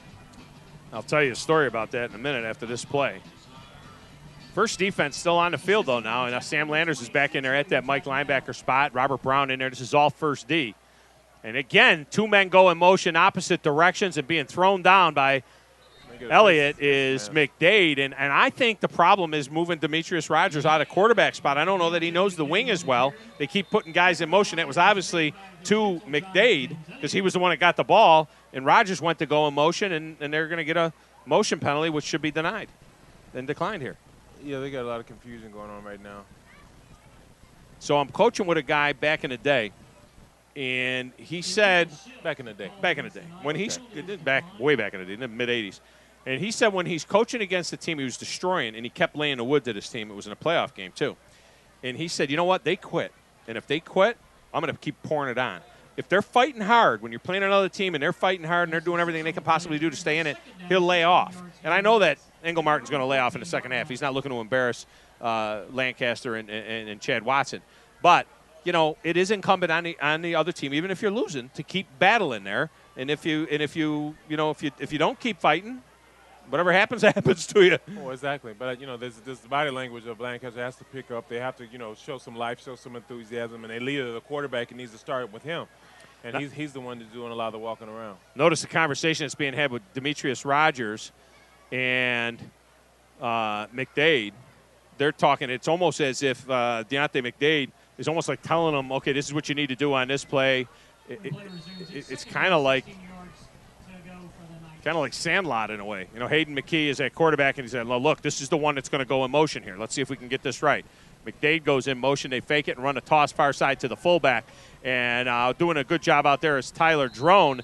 Looked like he was going to be downed in the backfield, and he somehow took his 205-pound frame and got himself about 5 or 6 yards there, showing some speed for a big guy. Yeah, that was all effort by him. I mean, he should have been stopped in the backfield for a loss and fought his way and be able to, get back to the line of scrimmage at least and try to make something happen. I mean, he's been carrying the ball, hitting up the middle, doing a lot of things for them, and he's been their go-to guy as well up the middle. Carson Shroud had a shot at him deep in the backfield there and just couldn't wrap him up. He is a tank. There's no question about it. At 5'10", 205 pounds. I was 5'10", 205 once. It was the 9th grade. Now they'll run option here. McKee gets a big hit and fumbles the ball. It's on the deck, and they're going to say he's down. It's a mercy call by the officials because he was not down, I don't believe. Yeah, they got to hold on to the ball. I mean, the Lancaster has been very careless with the ball and giving up and a lot of turnovers. Execution is the issue. So, they definitely have some work to do, but at the same time, they got to keep fighting and try to fight their way through this as well. Brings up 4th down and 15 back at the 14-yard line. The fumble might have been the better option here. We'll see how this punt works out. As now, Deontay McDade will kick from his own 3-yard line. The snap is good. There's no pressure. McDade steps up and hits it pretty good here and knocks it out of bounds. I think that's coaching, Joe, and I think they made a decision. Look, just kick the thing out of bounds and get some positive yards. Well, yeah, and CPA has made the decision to not go after the block. And Lancaster is obviously coaching their guys up. Okay, just kick it out of bounds. So CPA now takes over with 2:49 to go in the half at the 36-yard line of the Knights of Lancaster. A new school. Their first graduating class was 2007. They're a young school. Trying to build a program. Albert Mitchell in there. Chase Smith back in to Albert's right. Smith, not a lot of carries, but a lot of production. They'll go play action here, and Albert's looking deep. He goes to the end zone, wants Robert Brown in the end zone, and it's incomplete. All kinds of contact there, and a flag comes in late. And there was a lot of hand fighting going on, and trying to make a case is the defender for Lancaster saying, wait a minute, he was hitting me, but we haven't seen you call yet which way this is going. Really could go either way. Well, I think it's going to get a little home cooking on this one, though. Well, he was, he would never look back for the ball. He was looking into Brown, and it'll be interference against Lancaster. So this is not a spot foul. They'll move this ball 15 yards.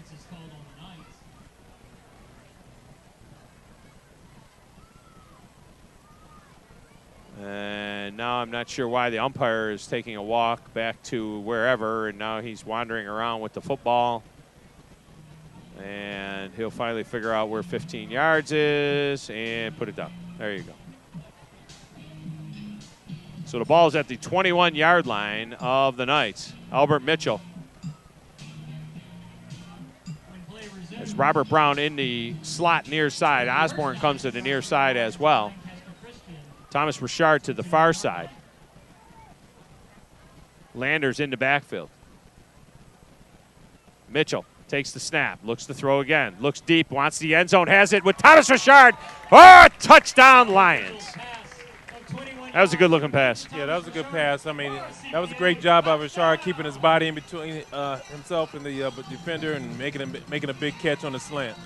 And Chad Watson is now staring across to Ingle Martin and the coaching staff. You can see him. He's just kind of glaring across the way at the coaches like, really? You're going to keep throwing it? But here's the thing. They can hand the ball off to Chase Smith, and he'll run it in just as fast as they threw it in. Yeah, that's good. So Hooper in to attempt the extra point.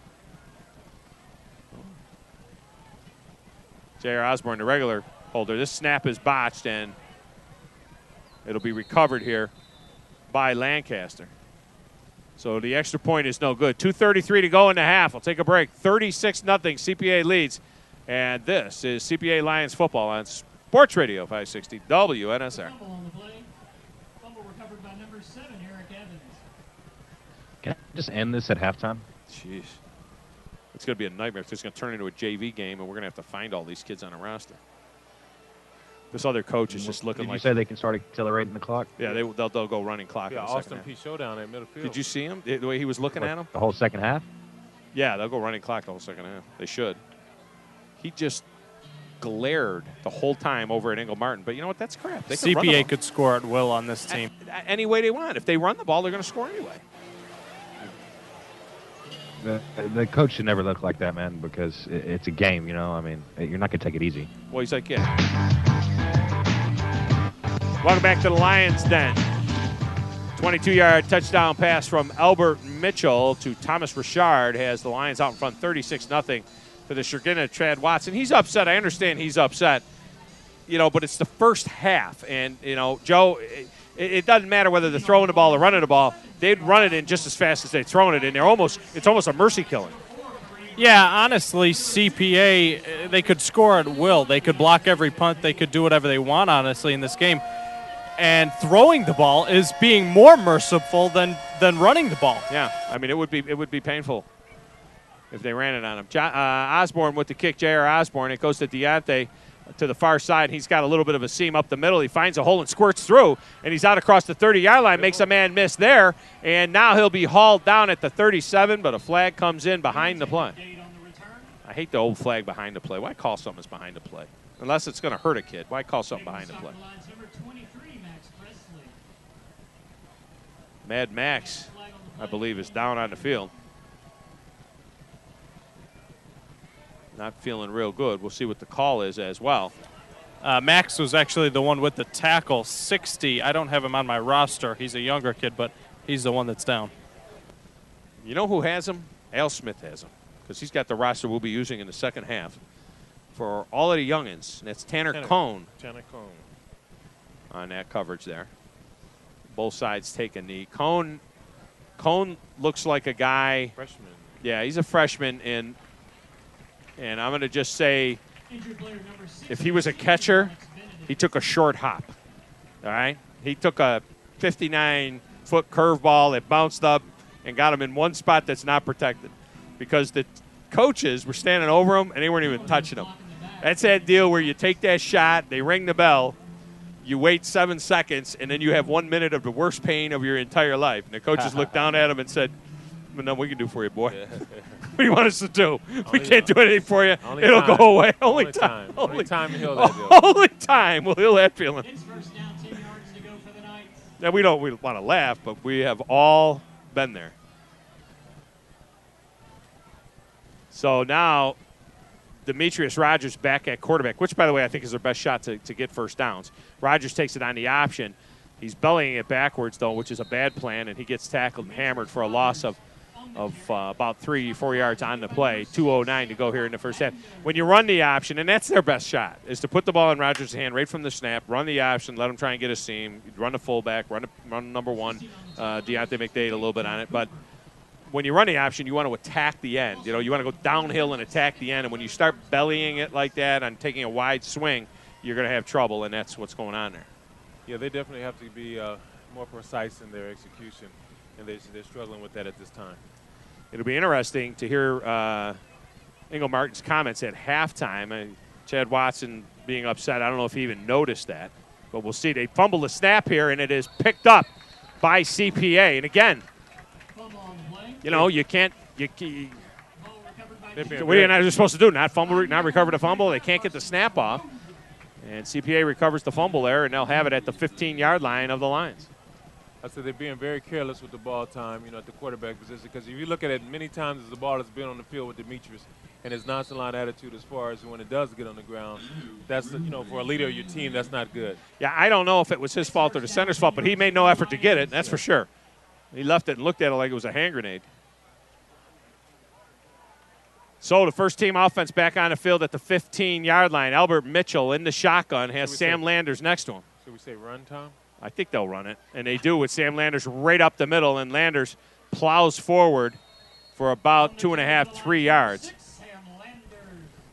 And it'll bring up a 2nd down and 8, 1:19 and counting to go here in the half. Well, Tom, now you got to ask yourself, do you let the clock run out, or you just try to, get back in the end zone? I run. Well, I'm not going to call timeout, but I'm going to run plays.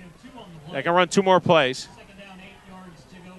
And we'll see. 2nd down and 8. Ball at the 13-yard line. Mitchell puts a man in motion. This time they'll go a little misdirection, hand it off to Manuel. Manuel makes a man miss at the 10, cuts back at the 9. He's down to the 6, and he continues to fight inside the 5 to the 4. It'll be 1st and goal, and the clock runs and stops at 47 seconds to move the chains. We'll see what happens in the second half. The TSSAA has a rule where if the lead is 35 points or more in the second half, they go running clock. So we'll see if they do that in the second half. But right now, the Lions trying to finish off this half properly. Albert Mitchell on 1st and goal from the 4. Mitchell hands it to Landers right up the middle. Landers has a seam. No one touches him. And he walks into the end zone. He's looking at him again. Coach is getting upset, isn't he? What's he want him to do, take a knee? I mean, I don't know. He's looking across, and I don't know what he wants him to do. He ran his fullback up the middle 3 times, and he ran a little option. I guess he wants him to dump the bench. Maybe. Do you dump the bench in the first half? 42-0 now, attempting the extra point. Manuel back in now to hold after the botched hold on the last play.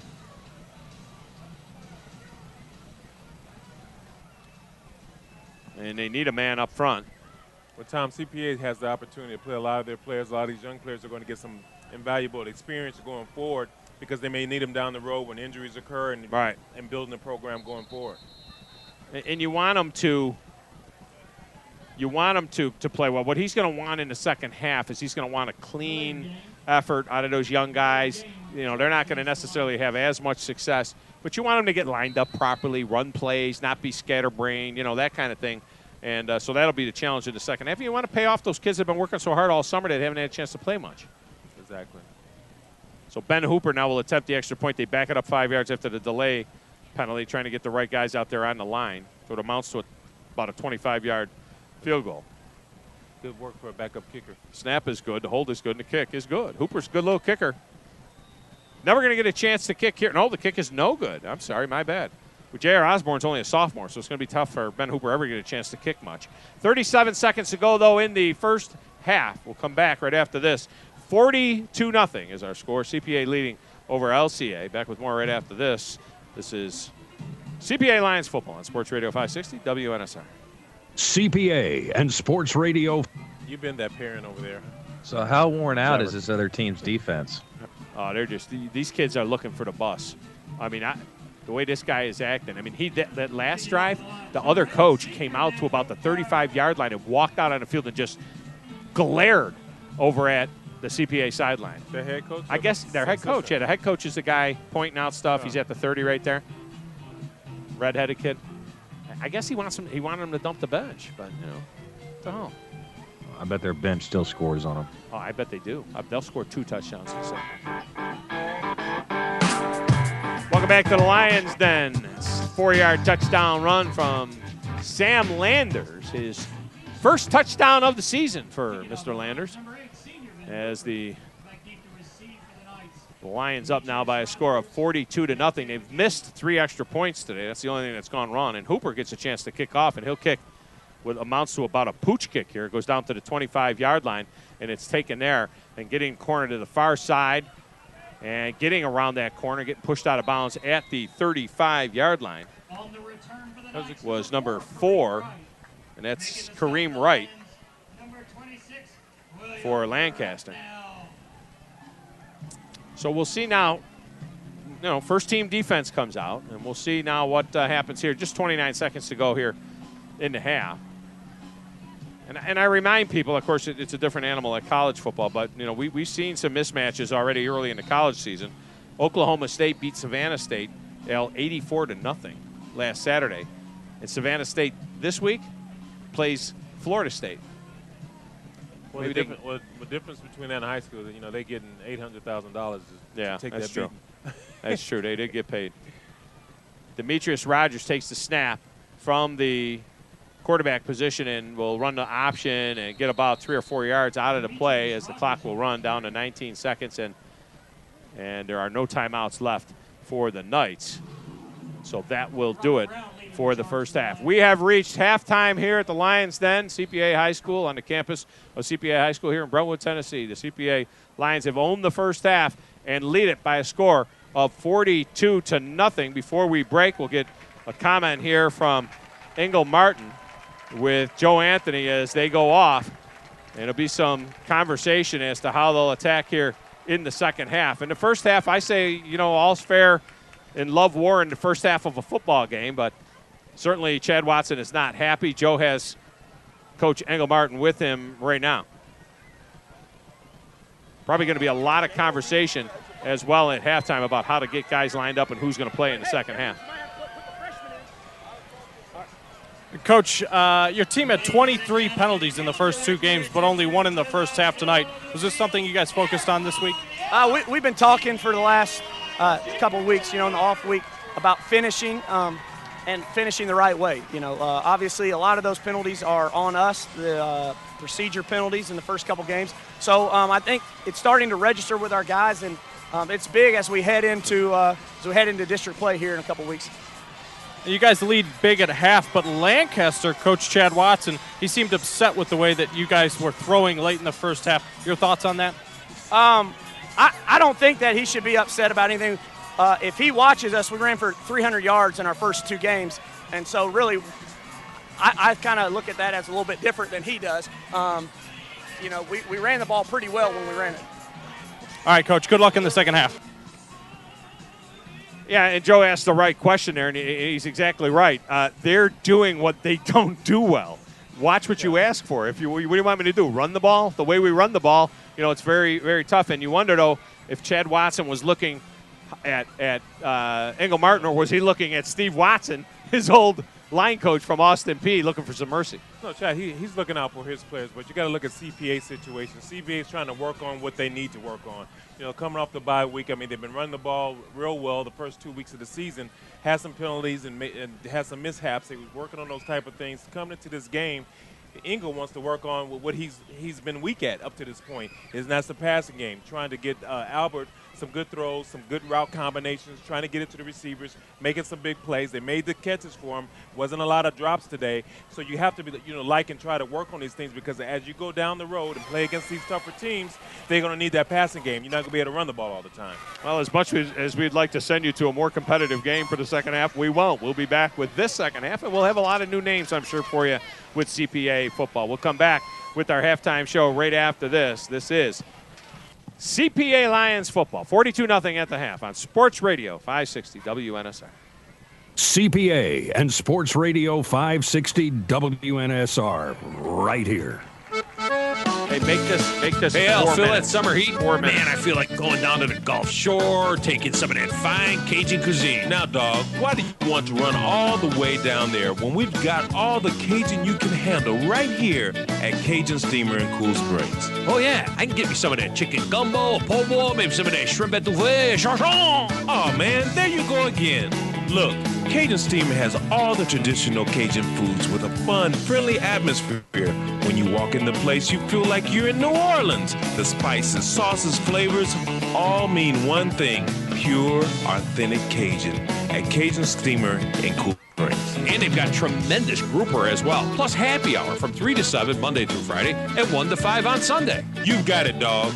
What do you say we head over to Cajun Steamer Bar and Grill on Meridian off Carruthers in Cool Springs? You get the Cajun cuisine right here in Middle Tennessee. Hey, it's Big Dog here for Global Motorsports. When you're rolling around Middle Tennessee, you see some pretty nice rigs, from high-end imports to those good old American SUVs. You're probably thinking, I can't get my hands on one of those. Well, that's when you need to check out one of Global Motorsports' 3 locations: in Belmead on Harding Road, or downtown on Demonbreun Street, or in Cool Springs on Moores Lane, because Global specializes in super clean, high-end vehicles at an affordable price. Check them out today at globalmotorsportsinc.com and step up in class. So you already know that Dave & Buster's is the place to hold your fantasy football draft party like we will be on August 23rd. But I gotta tell you, Dave & Buster's is more than just a place for guys' night. Say you want to have a good time with your girl, but you don't want to take out a second mortgage to do so. At Dave & Buster's, they got you covered. Get dinner and a movie for just $24.99. Not only that, but they'll throw in a $10 power card too. On Wednesdays, give the babysitter a night off with half-price games from open to close. And make sure to catch the live music concert series every Thursday at 7:30, featuring some of country music's best.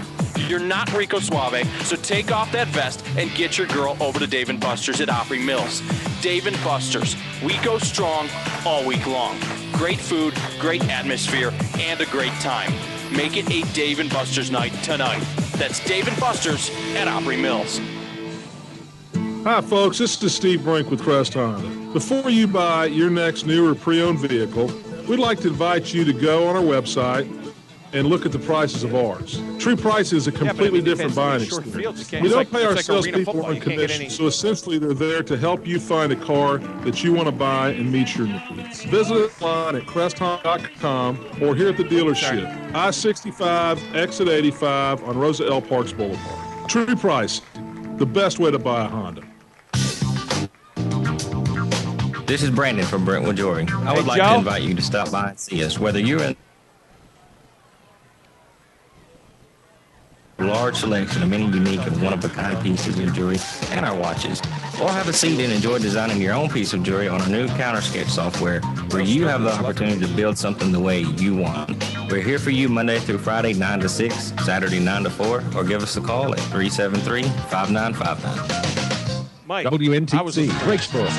Radio 560 WNSR, Brentwood, Nashville.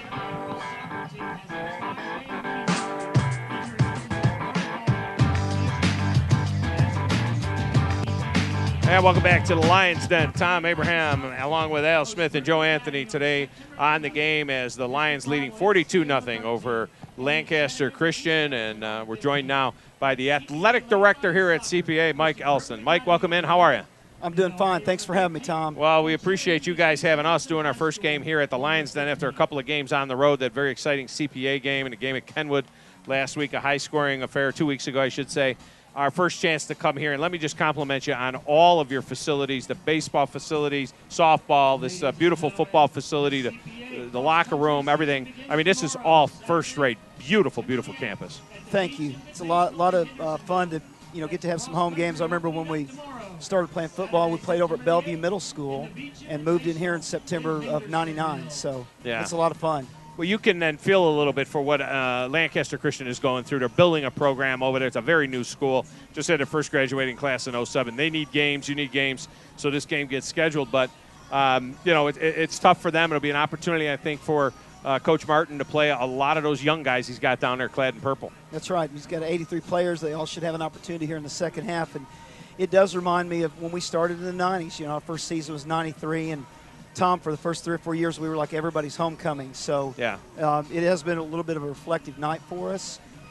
But also, when you remember how that felt growing the program, you have a heart and try to be sensitive to what's going on the other sideline. Yeah, I remember my first season at coaching at the college level. I thought halftime was always 25 minutes because everywhere we went, they had 25-minute halftimes, and some girl was getting named homecoming queen. But, yeah, I know that feeling.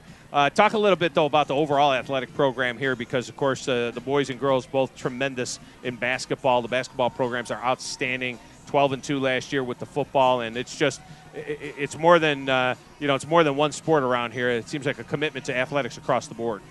Yeah, one thing we're excited about this fall is that our volleyball team is hosting the district tournament in our high school gym, and then girls soccer will host the district tournament down here.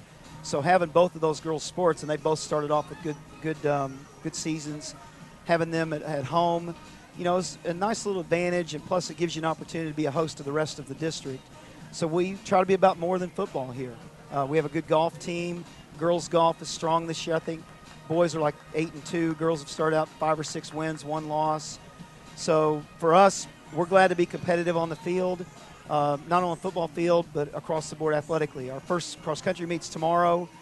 And one neat thing, Tom, that I appreciate about CPA, Ingle Martin, I know last year, and he's going to do it again this year, took the entire football team to the gym, and we had a big volleyball match. And so each of our coaches are intentional about supporting each other. So we enjoy that part of it more than we do winning and losing a ball game. I tell you, I love the atmosphere here, too. I mean, I went to a school called Bishop Kearney High School, parochial school in upstate New York, a Catholic high school, and we had about 1,800 kids, so it was a big school at that time. It's a lot smaller now. But the spirit that you find in a small Christian school like this, and I was here for the pep rally earlier before we had my show, and it's such a great atmosphere and such a wonderful place for kids to learn and for them to have that well-rounded education and for them to have the spiritual life as well as part of their education. And it's a wonderful scene to see, and it's just great to see this place grow the way it's grown. Brand new high school built in the last couple of years, and it's just taken off. Well, Tom, one of my battle cries through the years, or our battle cries, has been remember the C in CPA. We think we have a great first name. You can't get any greater than that. And the leadership in that starts with Richard Anderson, and he has set a great tone. And we've labeled him as the #1 CPA athletic sports fan.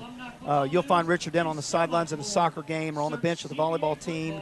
Becky Legate last year at the state tournament had to find Mr. Anderson a seat there on the bench. So he's just the #1 fan, and I really think with him being the first and only headmaster of our school, that sets the tone.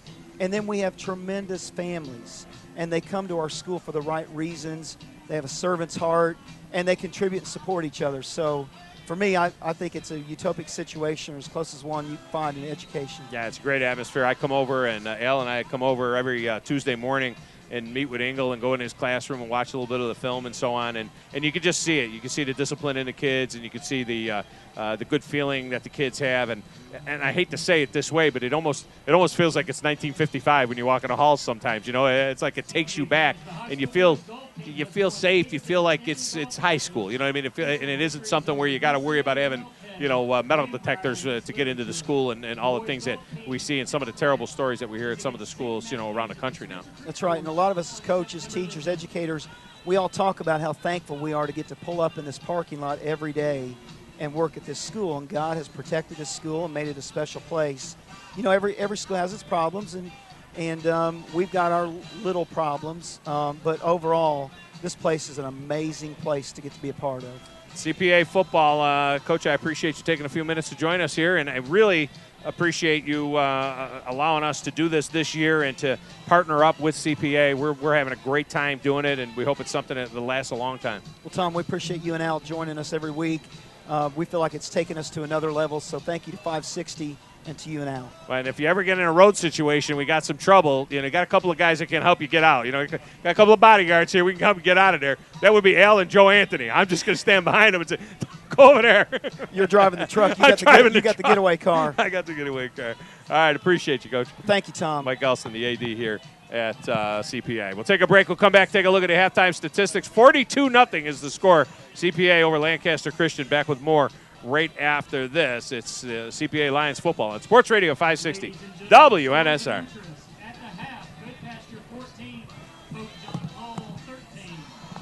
Right here.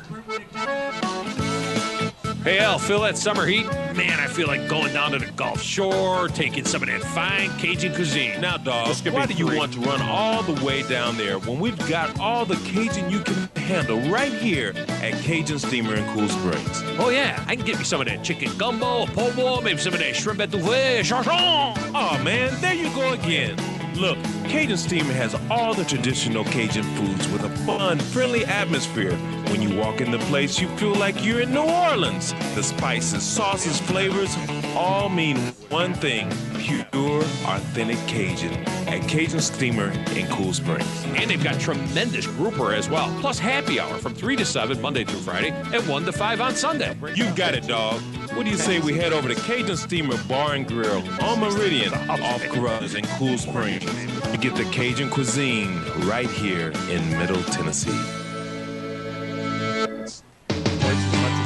At LP Building Products, they know that legacies are built, not born, because anything of value takes hard work and teamwork. LP sponsorship of LP Field symbolizes their team's commitment to supporting the very best. LP Building Products supplies America's best professional builders with engineered wood materials designed to deliver superior strength, durability, and consistency. Unlike conventional lumber products, LP's materials are free of knots, voids, and other flaws. They reduce the risk of splitting, cupping, warping, and shrinking. And they use Sustainable Forestry Initiative certified forest management and fiber sourcing systems to help ensure that their wood comes from well-managed forests. Engineered wood materials from LP are made to last and help save time and money on the job site. That's a legacy any team can be proud of. LP Building Products. Build with LP. Cliff Mitchell has 2 sons here. He's a regular guy. Cliff Mitchell.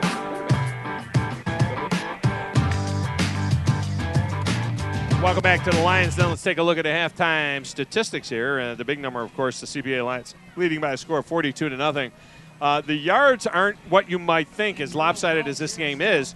CPA with just 136 total yards in that first half, the 34 for Lancaster. But, Al, when you're starting out at the 15, 20, 25-yard line every time, you bring a punt back for a touchdown, another one, back down inside the 15-yard line, you're not going to have a lot of yards because the drives are also short.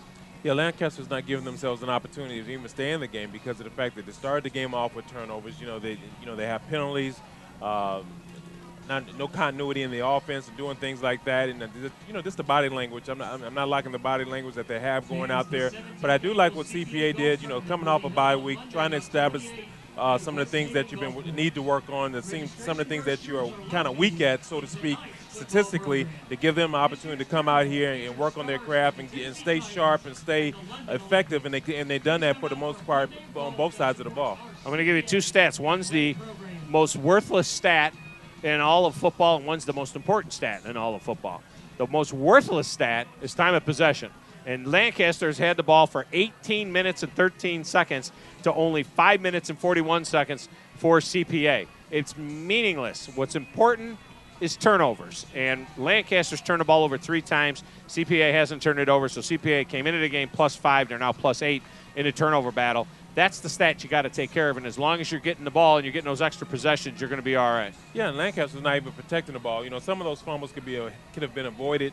Just by covering up, wrapping up, holding on to the ball, going down, and then not letting yourself get in a situation where you can hurt your team.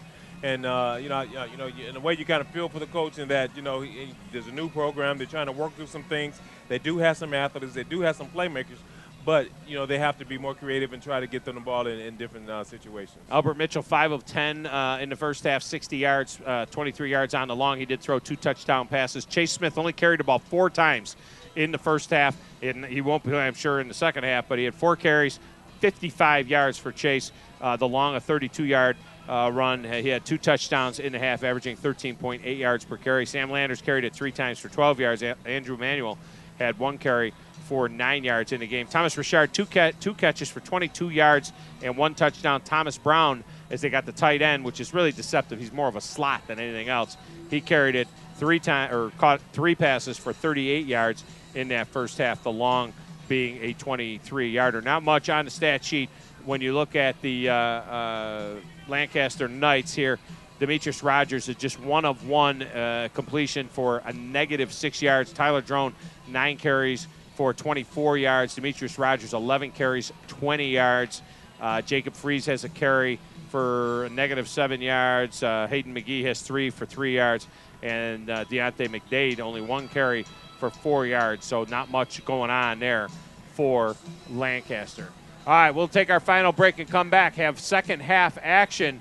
Get your scorecard out. And if you're a parent of one of them young kids, get that tape recorder going because your kid's name is liable to get mentioned here in the second half. We'll have that right after this. CPA Lions football on Sports Radio 560 WNSR.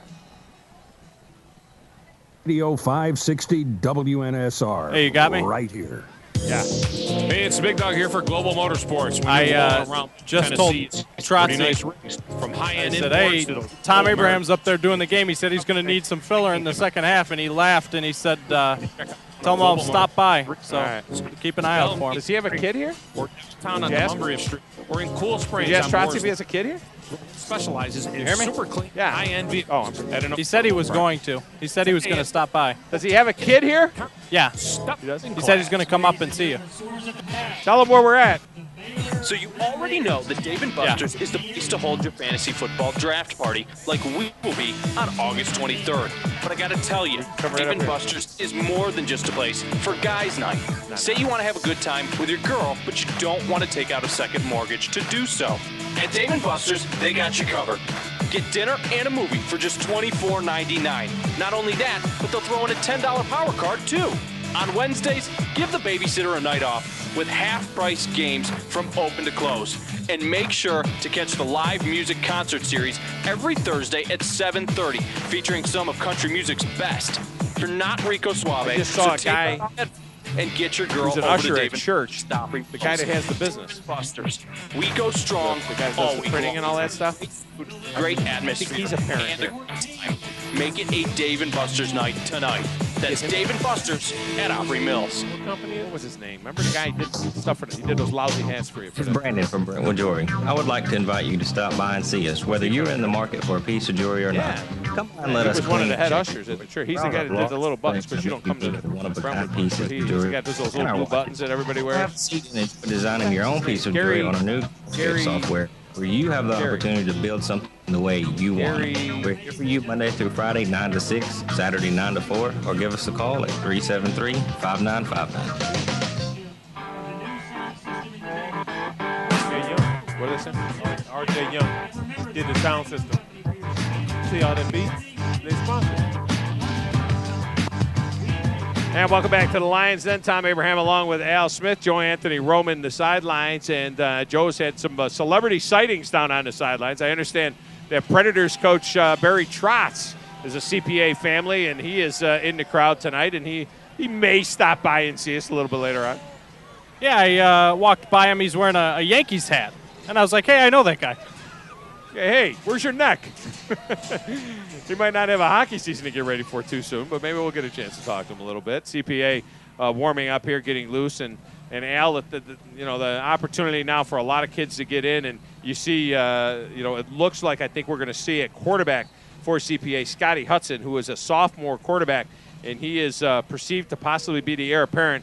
Albert Mitchell right now kind of getting him fired up a little bit. Hodson is rocking back and forth, and he's kind of getting, a little excited going and so on. So I think he's going to have an opportunity to play at quarterback. And, the fact that CPA is going to go to twos doesn't necessarily mean that this is going to be, no scoring or anything here in the second half. They're going to be pretty strong with that second group as well. No, the second group wanted to come out and establish themselves as well. Remember, these guys practice all the time. They don't get a chance to get a lot of playing time, so this is their opportunity to shine, show the coaches, show their teammates, hey, I'm worthy of getting some playing time too.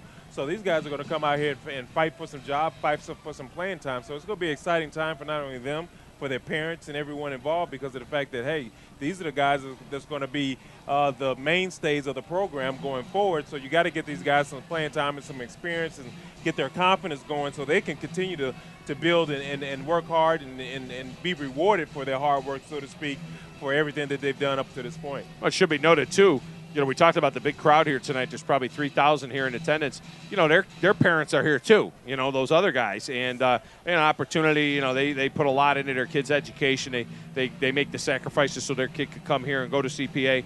And this will be an opportunity for them to see some of those kids play. But one thing we're going to have to keep handy, I'm going to put this right in the middle. Al has the master roster. Got to put it right in the middle, Al, so I can see that master roster, because I'm not sure some of these guys I may or may not have on my list. So we'll see. Oh, look at Al. He's got multiple. You're so prepared. You're tremendous. That's a good job by you, Al. All right, deep to receive this kickoff, as Lancaster will move from right to left across your radio dial. Demetrius Rogers does everything, changes oil on the bus and drive it home as well, apparently. He will kick off, and he hits this one deep, and it goes between two guys, and Shroud looks like we'll pick it up. He's out across the 20 to 25. He's got a seam. At the 30, he cuts it back. Now to the 40, cuts it back inside across the 45 to near midfield. And I said Shroud, but it's not. It's William Trapnell, a junior. Trapnell on that return, and That was a good job by him following his blocking, being able to weave in and out of situations and be able to get a good gainer for the offense. It's a great start for Scotty to come in and be able to kind of move the offense and be able to navigate the offense and with a good field position. We're going to give you as many names as possible as this goes on. In at quarterback is Scotty Hudson. There's some of the regulars are still in there because you still Will Godwin to the near side and Thomas Richard to the far side. And Matt Keck is in there as well. And it's Mad Max Presley right up the middle. And this is a guy that really needs to continue to show the team that he's the next guy. You know, he doesn't want to be a backup. He wants to be a next up. And he's only a junior. Yeah, you know, Max really showed himself last week, you know, kind of fought for yards and fighting for his playing time. You like what he's doing. He's making some plays. He's running tough. He's showing some vision. He's showing some balance. He's showing some things that, you know, I want some playing time too. Chase is not going to get all the headlines. In motion goes Godwin. They'll hand it off to Presley again right up the middle. He makes a man miss in the hole, and he fights forward. He will get across the 45 to the 44-yard line. Did his hat come off? Well, what you have to like about that time is those yards after contact. Yeah. You know, once he got hit, you know, Mad Max didn't go down. He should have been for a loss. He made a good gain out of it, and, you know, he's ready to go. You know, you have to love Mad Max now. He's one of the shiftiest guys that they've got. Hodson in the shotgun on 3rd down and 4. Goes to Max again right up the middle, and he's going to get hammered here and brought down. And a nice play there made by number 68 on that defense, who's done a lot of work for this team tonight. That's Jay Turner with the sack. And for the first time tonight, we will see a punt out of CPA. And into punt for CPA is Matt Custodorio. Well, you have to like what Lancaster did. They came out after halftime. They got a 3 and out, gave themselves an opportunity to come back and do something on offense. Deep to return for Lancaster is Hayden McKee. Custodorio to punt. McGee lines up with his heels on the 11-yard line. Just underway here in the second half. And this punt by Custodorio will go down to the 5, the 4, the 2, and into the end zone. Custodorio will get credit there for a 47-yard punt. And as we suspected, the clock will continue to run here. So this second half is going to move along. 9:04 and counting to go here in the third quarter. Yeah, I mean, you really have to like Tom Lancaster come out after halftime, being down, being beat on, being dejected, and coming out and doing the one thing that you need to do when you come out and make a stop against a team that's been moving the ball on you. And so if they can come out on the offense and kind of get something going and get something positive, get something for their fans, something for their fans to cheer about, it's a positive going forward and take something from this game for Lancaster. Demetrius Rogers at quarterback, hands off up the middle, and there's a flag on the play, and that's the only thing that I think will stop the clock, and no, it won't. Well, I mean, it's going to be a 12-minute quarter no matter what. It's going to be 12 minutes on this quarter, so Lancaster didn't need that. They get backed up. They are right now out-manning in terms of weight CPA by it looks like 50, 60 pounds per man up front. When you look at the guys that are in there now, Jackson Cordell is in there on that defensive line. We'll give you some other guys as well. In there at defensive end is Jake Ward, and there's just some smaller guys that are in there. And there goes the big fullback, Tyler Drown, and he is 205 pounds of hard-running kid, and he's out across the 20 to the 22-yard line. I'll bring up a 2nd down and 8 now. I'm trying to give you some of the other names. Of course, Manuel is still in there at the safety spot. He's been in and out as a starter as well. Grady Sutton is in the game as a safety. We also see John Luke Duvall in the game as well. Now under center is Hayden McKee. He puts a man in motion, and that's Rogers, and Rogers takes it on the handoff. He makes a man miss, and now is free. He'll get a 1st down and get hauled down out of bounds by Grady Sutton. But it's 1st down yardage out across the 30-yard line to the 32-yard line. And with the ball out of bounds, the clock does not stop. And it continues to run under 7 minutes to go in the quarter. But one of the things Lancaster could do now they got a lot of young guys, a lot of freshmen and sophomores in for CPA, be creative now. Do some misdirection things, try to get some of these young guys out of place who haven't seen this certain situations, haven't seen certain plays from Lancaster and other teams as well. McKee hands off to the tailback here. And in that tailback is Eric Evans, who gets stopped after a short gain. It'll bring up a second down, and we'll call it 7. Tonight's game, by the way, will be presented on tape delay by PlayOnSports.com. You'll be able to watch it later on and hear our commentary on the game. Matt Keck in there as well in one of the linebacker spots. We also see Spencer Woods in there at an inside linebacker spot. Second down now and 7. They'll hand it off right up the middle to the fullback. Again, plowing forward is Drone. And he gets out to the 39-yard line, near the 40-yard line. They'll set up a third down and about 3. You're right. Lancaster can work on their offense, work on their execution, and for games coming up down the road. Well, exactly. I mean, you got to take when you have games like this, have blowouts. It's unfortunate, but you have to work on your craft. Guys have to be technique sound, be able to work on different things to get better for the next upcoming weeks. You can't have it a wasted game just because of the score. You have to work on your craft and continue to get better and work on the scheme that your team is working on and build on that. So going into next week, you just that much more better. Drown takes this one off the right side, and now he'll plow forward to the 45-yard line, 44-yard line. He'll have first down yardage, but he stays on the turf. And they blow the whistle for him, and the clock will stop for an injury. So they do stop the clock there as Chad Watson comes out to take a look at his fullback. They don't have a doctor on their side? I don't think, again, it's one of these doctor-oriented type of deals. I think it's a cramp. And Chad Watson grabs his leg and is stretching his calf. It looks like it's one of those cramps, and it is that kind of a night. Yeah, but they've been running. He's been running a lot up the middle and getting some tough yardage. And they pretty much he's been the workhorse. He and Demetrius. So you can see how a guy can cramp. It's kind of humid down there, and they've been losing a lot of fluids.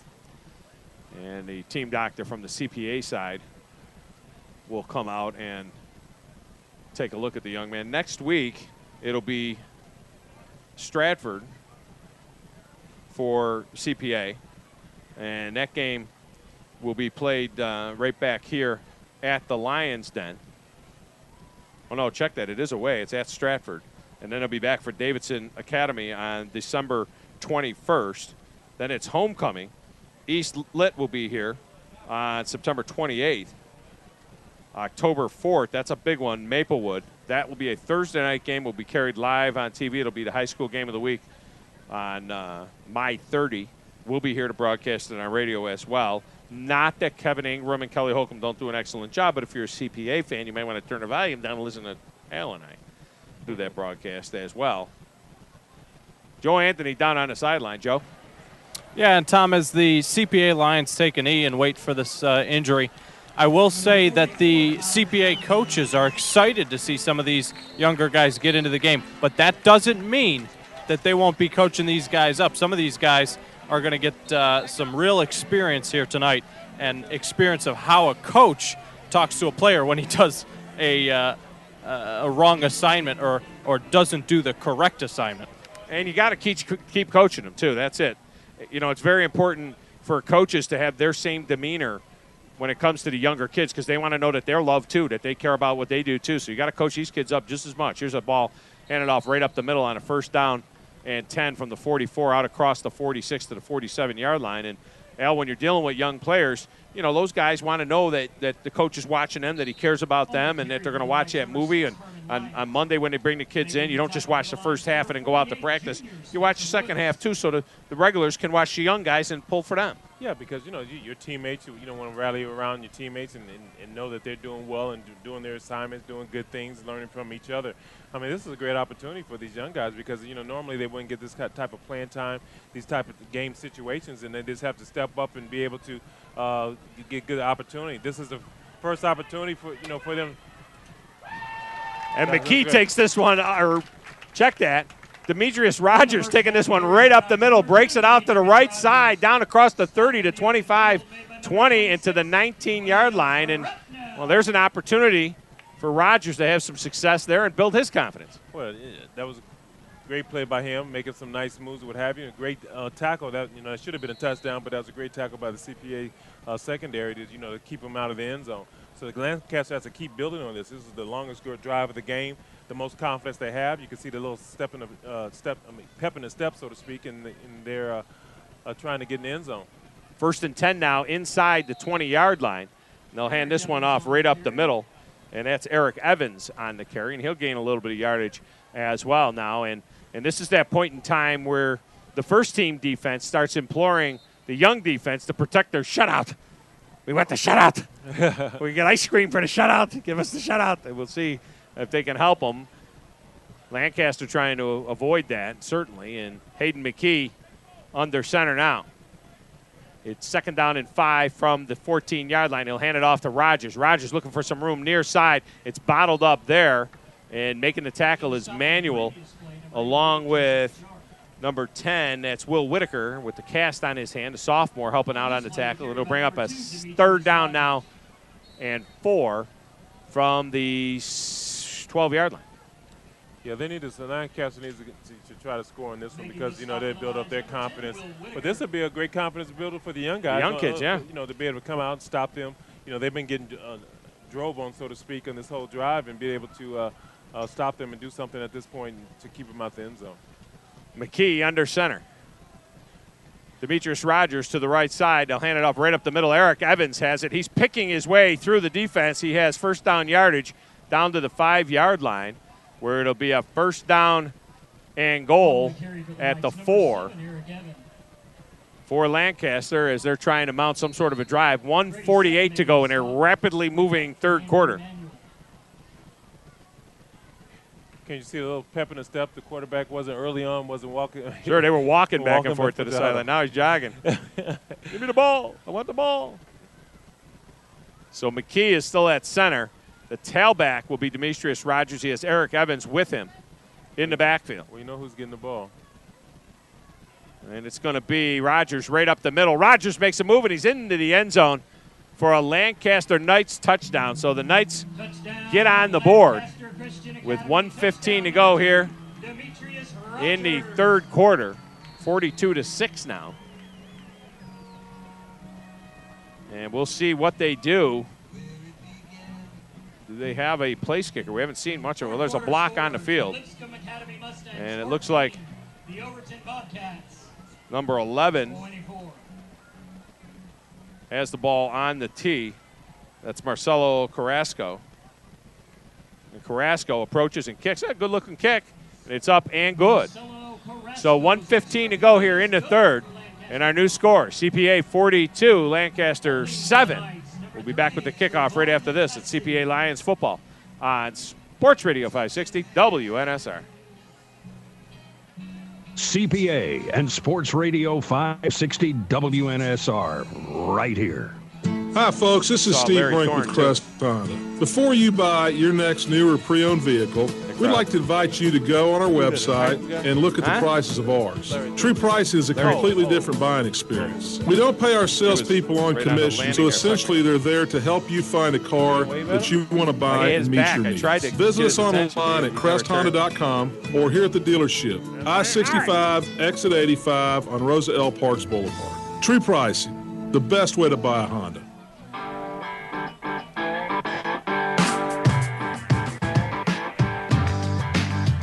A 4-yard touchdown run by Demetrius Rogers as Lancaster on the board here at the Lions Den. 42-7 though. CPA leading this one. It was 42-0 at the half. 1:15 to go here in the 3rd quarter. Rogers will kick off as well. The CPA just snapped it 3 times in that 3rd quarter. Unable to gain a 1st down with the 2nd and 3rd teamers in there. Rogers kicks one. He kicks a squib kick that goes down the middle. Nobody has touched it yet, and they finally cover it at the 35-yard or at the 25-yard line, and that's where CPA will take over as Shroud covers it there. Kickoff recovered by number 35, junior Jake Ward. Check that Jake Ward on the recovery there. 35, not 25. Tom, you seem to like that running clock for some reason. You've kind of been enamored with that running Wind clock. that baby. Under a minute to go here now in the first half, or third quarter, I should say. I just gave our board operator a heart attack when I said that. Here's a handoff coming near side, trying to get the corner. Nice tackle made there, and a flag comes flying in right at the line of scrimmage. It's Chance Meyer on the carry. And we'll check the call here. It's going to be a hold against CPA. That was a good open field tackle by the Lancaster defensive back as well. Yeah, right with the tackle there. So now this will back it up to the 17-yard line as we get a chicken dance. And you should see Al Smith in the broadcast booth doing the chicken dance. It's really quite a sight to see as he kicks it around because it's the end of the third quarter. And just like that. There you go. 3 quarters in the books. Our score, CPA 42, LCA 7. Back with fourth quarter action right after this. This is CPA Lions football on Sports Radio 560 WNSR. CPA and Sports Radio 560 WNSR right here. Punchy here pretty soon. Hey, Al, feel that summer heat? Man, I feel like going down to the Gulf Shore, taking some of that fine Cajun cuisine. Now, dog, why do you want to run all the way down there? You got all the Cajun you can handle right here at Cajun Steamer in Cool Springs. Tell me he lost I can everything. give me some of that chicken gumbo, po' boy, maybe some of that shrimp etouffee. You didn't lose everything again, There you go again. Look, Cajun Steamer has all the traditional Cajun foods with a fun, friendly atmosphere. When you walk in the place, you feel like you're in New Orleans. The spices, sauces, flavors all mean one thing: pure, authentic Cajun.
Second down and 15 from their own 20-yard line. Here's the handoff inside and taking it to the near corner. It looks like that's Chance Meyer with the ball. What a nice gain.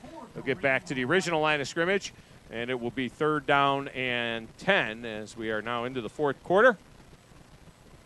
And again, statistically, this game very interesting. Folks, we want to thank you for watching tonight's broadcast, and you've been listening to the audio, 560 AM, Tom Abraham and Al Smith. We appreciate Tom and Al bringing us the play-by-play and commentary. We're going to sign off a little bit early this evening and tell you that the score in the fourth quarter with the clock running is 42-7. Lions lead, and they will be victorious tonight over Lancaster Christian. And the Lions will go to 3-0 on the young season. So a big congrats to our CPA Lions. Also a big thanks to our elementary cheerleaders for doing their thing at halftime. They did a beautiful job dancing on the field. Big shout out also to Courtney Baker. Courtney has been running the production tonight. CPA junior Courtney Baker, so much appreciation to Courtney. This is Phil Newman, your Director of Communications, saying thank you for joining us for this broadcast, and stay tuned for more broadcasts as the season goes on, especially listen to 560 AM WNSR if you can't be at the games. Go Lions, and we'll see you again from CPA.